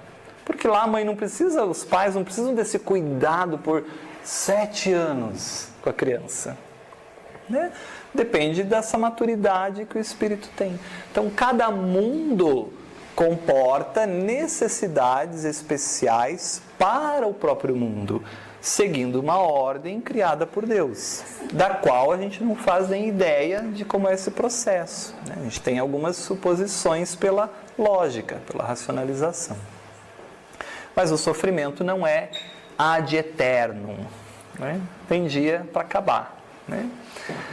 Agora, mais interessante é transitar pelo sofrimento em contato com o self, dialogando com o self. Aí eu não sofro, aí eu tenho a paz do Cristo, aí eu estou no sofrimento tranquilo, resignado, como diz Joana de Ângeles no livro Plenitude. Mas não é resignado assim, a vida é assim, Deus quer assim, então tudo bem, Deus quis que eu tivesse câncer, então vou ter. Isso não é, isso é resignação passiva, que eu não entendo o processo. A resignação que ela diz é resignação dinâmica, ativa, em que eu entendo que na vida há um Deus justo, há um Deus amoroso, há um Deus bondoso, que nada acontece sem que haja o controle divino. E que nada acontece sem respeito à lei de causa e efeito. Causa, consequência, ação, reação. Então está tudo dentro desse processo amoroso para o meu crescimento.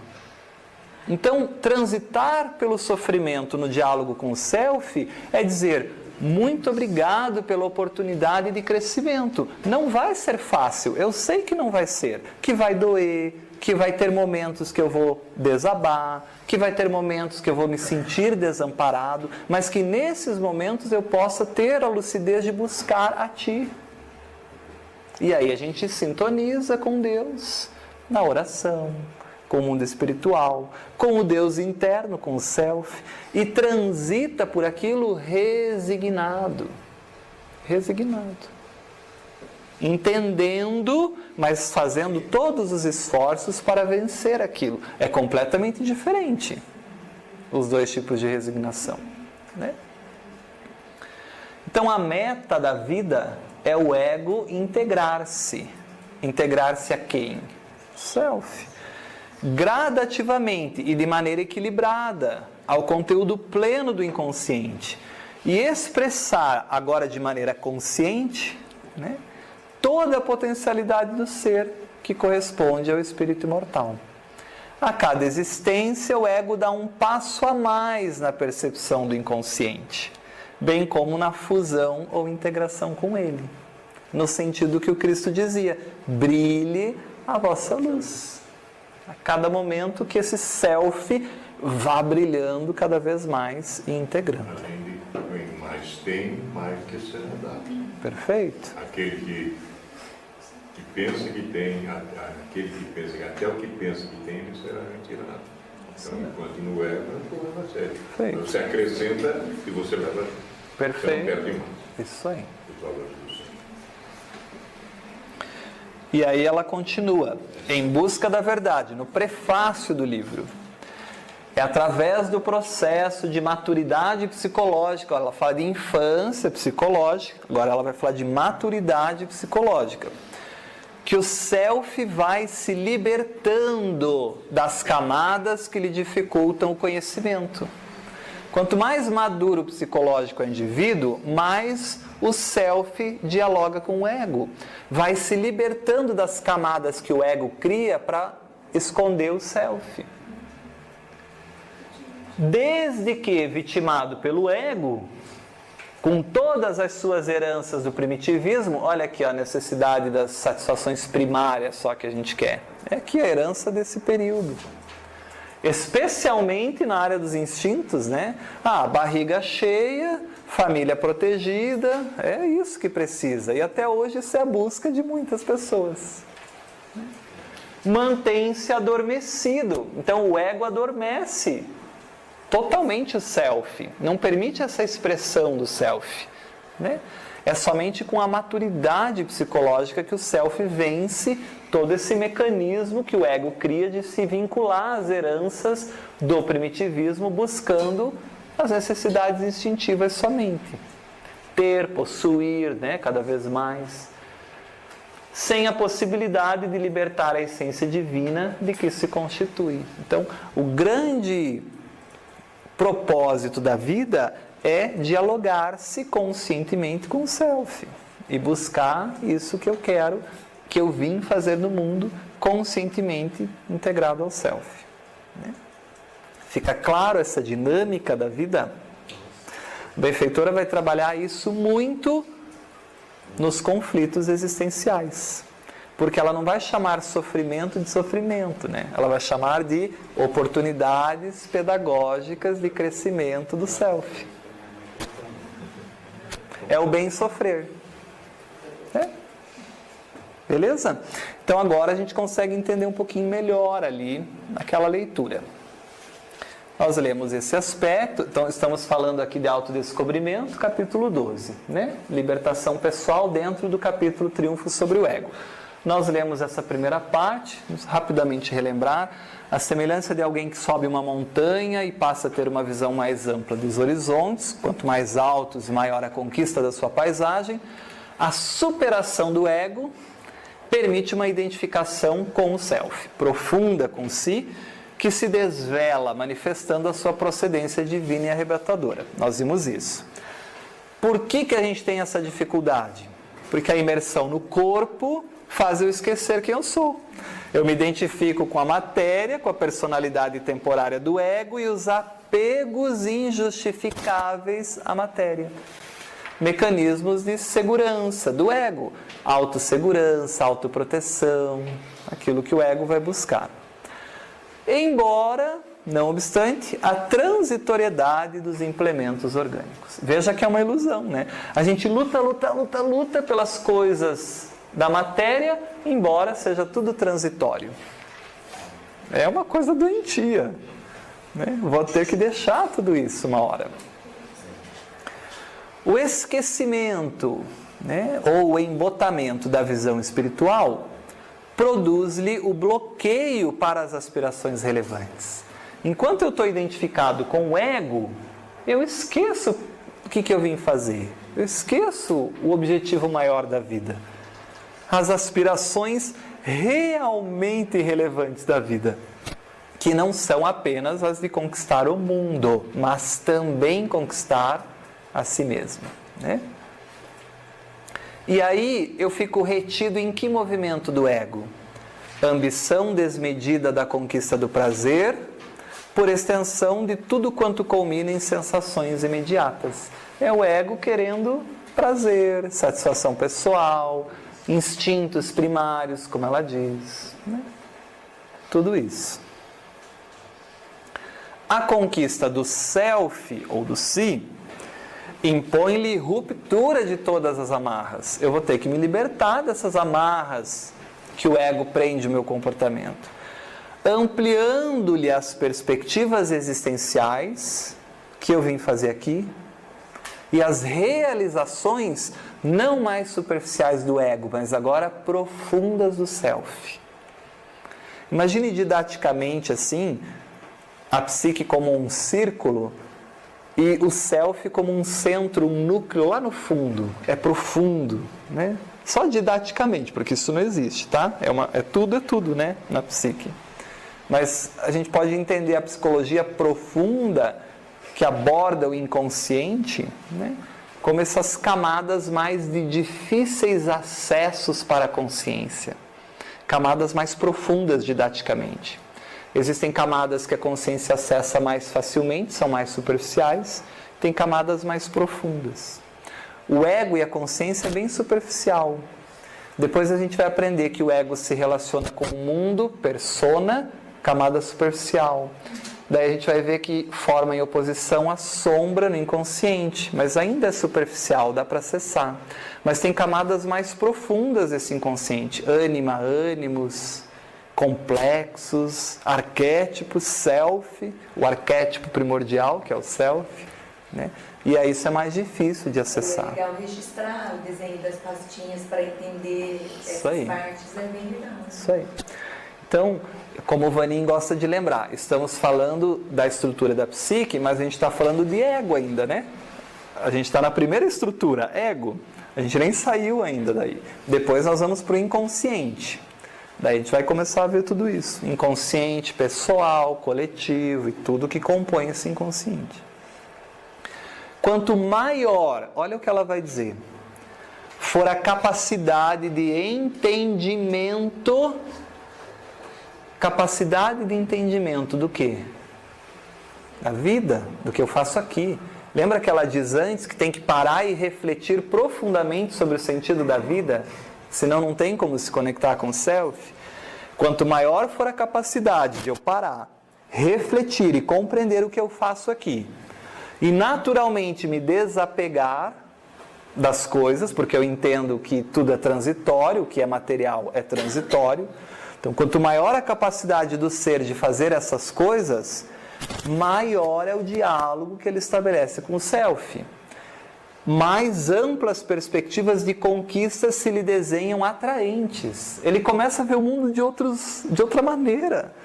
Meu Deus, estou começando a viver agora. É aquela pessoa lá de 60 anos que diz assim, mas eu estou na melhor fase da minha vida.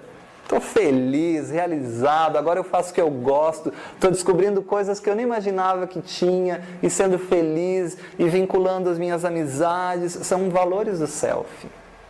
Hoje eu vi a expressão da Miriam Goldberg, sex-adolescentes, porque os de 60, de 70 estão mandando bala. Então, houve uma revolução no nível de consciência. Que bom. Muito interessante. Legal.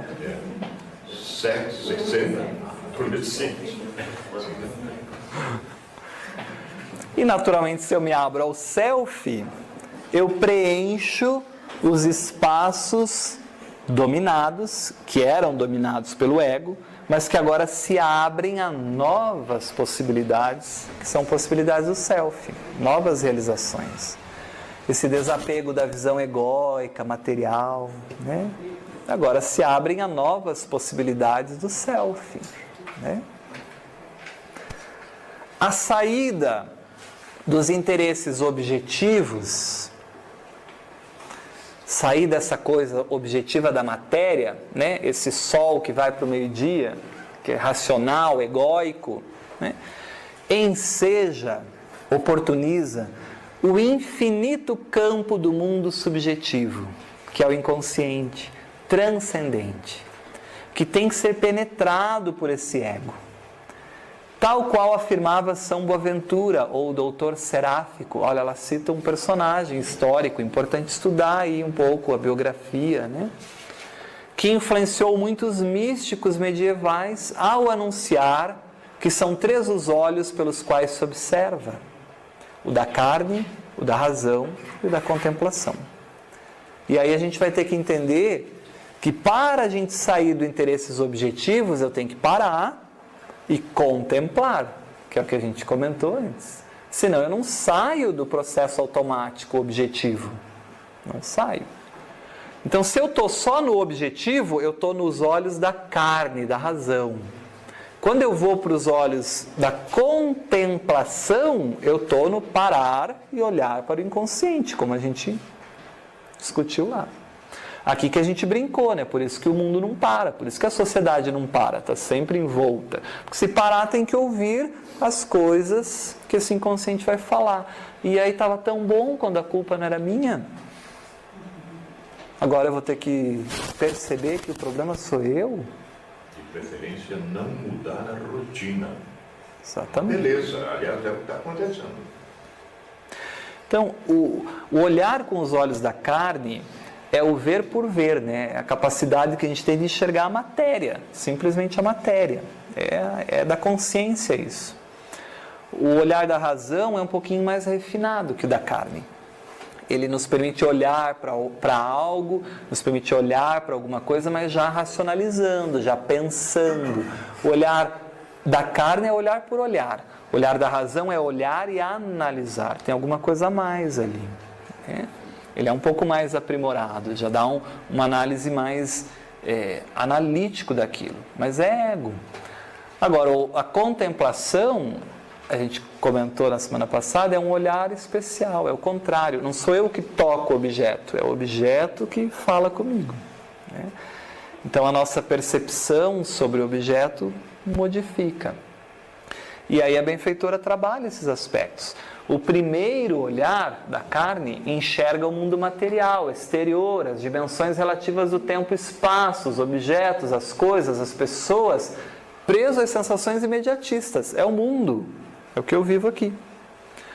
O segundo vê o processo de tudo isso, a lógica de tudo isso. Mas para que essa correria? Por que tudo isso? Ele reflexiona sobre o porquê dessas coisas. É a arte de filosofar, ampliando as percepções da mente. Será que eu preciso viver uma vida corrida assim? A tecnologia é boa ou é ruim? Como é boa? Como pode ser boa? Quando ela fica ruim? Esse é o segundo olhar, em que a mente, a capacidade reflexiva vai se ampliando sobre o mundo. Mas isso tudo favorecendo um terceiro olhar, que é o principal, que é o olhar terceiro, que é esse da contemplação, que permite entrar nesse mundo oculto, da intuição, das realidades transcendentes, extrafísicas, né? Como nós comentamos. Essa proposta, diz ela, se ajusta à realidade do ser tridimensional da codificação espírita. A carne entra em contato com o mundo físico, corpo. O perispírito registra o mundo mental, extrasensorial, razão, né? E o espírito sintoniza e se alimenta com a estrutura da realidade causal. É o self, onde se originou, para onde retornará. Então não dá para eu entrar e acessar o espírito só com a visão racional e da carne. Não dá, tem que parar e sair dessa visão. A visão carnal detecta alguns contornos do estado objetivo, enquanto a razão, os detalhes que constituem esse mundo objetivo. Ele analisa os átomos, as moléculas, as partículas, entende o mecanismo. Isso tudo é racionalismo, é tudo razão atuando aí. Agora, para eu olhar para o inconsciente, não é nada disso. Aí é outro olhar, é a contemplação, que é transmental, é além da mente. É entrar no mundo espiritual, né? É energética na sua plenitude. É o contato com o Espírito. Quando você para tudo e faz a sua oração, isso é contemplação. Você não está mais no mundo material. Dependendo do estado que você entra de contemplação, você não sente frio, não sente calor, você nem vê o tempo passar, porque é outro mundo, é um mundo subjetivo, é um mundo do inconsciente. Né? Essa imagem foi mostrada no filme do Buda, né? Foi Buda, foi passando todas as estações debaixo da árvore. Né? Perfeito, até que... perfeito. Agora, é difícil isso na nossa vida, né? Olha o que ela toma. Os imperativos da tecnologia e da ciência. Isso é que olhar? Isso é materialista, é razão, é carne, né? E as exigências do ego obliteram no curso da história a visão contemplativa. Não tem espaço para isso. Nós discutimos isso quando? Lá na história da origem do pensamento de si mesmo, da conquista de si mesmo, né? Evolução do pensamento filosófico na conquista no conhecimento de si mesmo, a gente conversou sobre isso. E muitas vezes ainda bloquearam a da razão, detendo o ser apenas a da carne, o que é pior ainda. Às vezes estava só no mundo objetivo sem racionalizar, Idade Média. Né? A libertação pessoal recupera essa percepção de quem eu sou, espírito imortal. É a visão transpessoal. Por superação do ego e dilatação do self. Contemplação. Diálogo com o self. Com o consequente triunfo do espírito sobre a matéria. Agora, olha que importante. Sem anular qualquer um dos olhos. Eu não deixo de viver no mundo. Eu não deixo de ter que ter a matéria. Viver no mundo sem ser do mundo. Só que agora eu vivo no mundo com um olhar contemplativo do self. Então eu estou no equilíbrio entre necessidade, supérfluo, o que é importante, o que não é mais. E aí é muito mais interessante essa maneira de viver. Sem anular qualquer um dos olhos, facultando-lhes o direcionamento próprio que lhes seja peculiar conforme a circunstância. Então o ego agora, mais consciente, decide o que ele quer, como é o exemplo que a Adri disse. E esse ego tem que estar muito maduro para suportar depois o que vem da sociedade, muitas vezes. Vai ter que estar bem amadurecido. Mas o ego bem amadurecido, ele não vai se importar, porque esses mecanismos de persona que a gente vai aprender já vão ser mais vencidos também.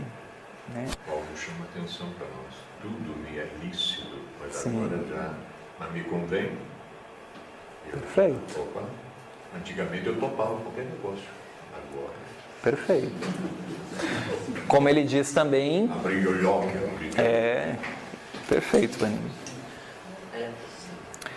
Com essa aquisição, então quando a gente começa esse diálogo, as questões básicas da existência, que a psicologia procura responder: quem é o homem? De onde vem? Para onde vai? Veja, já não é só mais olhar razão, carne. Não é só mais. Agora tem a contemplação junto. Tornam-se factíveis de elucidação. Lembra que ela diz? Se eu não parar e refletir profundamente sobre o sentido da vida, eu não consigo me conectar com o self. Não consigo buscar essas respostas. Tornam-se factíveis de elucidação. Na perfeita união das correntes psicológicas individualistas do Ocidente e espiritualistas do Oriente. Discutimos isso lá na psicologia transpessoal. Lembram? Que foi necessário incorporar algumas ideias do Oriente. Né? Nesse sentido, a doutrina espírita sintetiza ambas as visões psicológicas, interpretando os enigmas do ser e capacitando a superação do ego. Poxa, acorda! Isso tudo que você está dando uma valorização imensa não é seu. Não é seu. Está sobre seu usufruto. você vai ter que devolver, inclusive a tua família consanguínea. Não é sua. Nós estamos juntos para aprender, crescer, porque nós temos uma única família. Mas como você ainda não sabe amar a todos, a gente te coloca em pequenos laboratórios de desenvolvimento de amor. Precisa aprender primeiro a amar os próximos, para depois ir amando cada vez mais. E nem aí você consegue, às vezes, amar. Mas tem que começar em algum lugar. Né?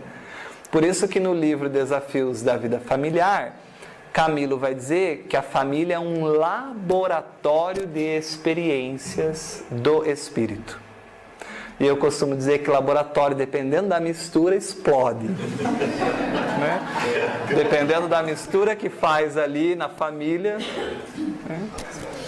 Nós temos 2 polos de atração familiar que o Espiritismo nos ensina. Polo da afinidade, e é tão bom os espíritos afins que estão conosco na família. Esses nos entendem só de olhar. Não precisa falar com esses espíritos. A gente só olha e a gente está entendido. São espíritos afins. Para que vem? Para dar carga na nossa bateria, né? Para nos ajudar. É o colo, é o suporte. Isso aí, eu te entendo. Vamos lá, estamos juntos. Mas tem outro polo, que é o das diferenças. Afinidades que dão suporte e diferenças que nos educam. Só que quando a gente não quer aprender, são diferenças que geram brigas, geram problemas, mas não deveriam educar. Né? Então aí, o Espiritismo ampliando isso, essa visão de o que eu estou fazendo no mundo, me mostra que a existência física realmente é muito breve, para eu perder muito tempo com coisas que não são tão relevantes. Superação do ego, gloriosa conquista do eu profundo, mediante a libertação pessoal das paixões perturbadoras, anestesiantes, escravizadoras. E aí, para finalizar, é nesse momento então que o homem pleno que ruma para o infinito surge, né? Nasce, imagem e semelhança de Deus. Ela faz uma brincadeirinha aqui, né? Agora eu me conectei com quem? Eu me conectei com a imagem e semelhança de Deus em mim, que é o Self, que é a Imago Dei, né? Que é como eu fui criado por Deus para ser tudo isso, e não essa personalidade temporária somente, né? Fica clara essa dinâmica do ego e do Self. Isso tudo tem um nome, chama-se eixo ego-self. Na semana que vem nós vamos ainda aprofundar mais alguns aspectos do eixo, e depois, na outra semana, a Adriana Lopes, nossa psicóloga junguiana, então vai trabalhar sobre o eixo ego-self. Perfeito? Como se estrutura, como forma, como se amplia e como se estabelece isso de uma maneira efetiva para o nosso crescimento. E aí finalizamos o ego e vamos rumo ao inconsciente. Sabe-se lá o que vai acontecer, né? Vamos aos encontros da nossa sombra, né? Obrigado, pessoal.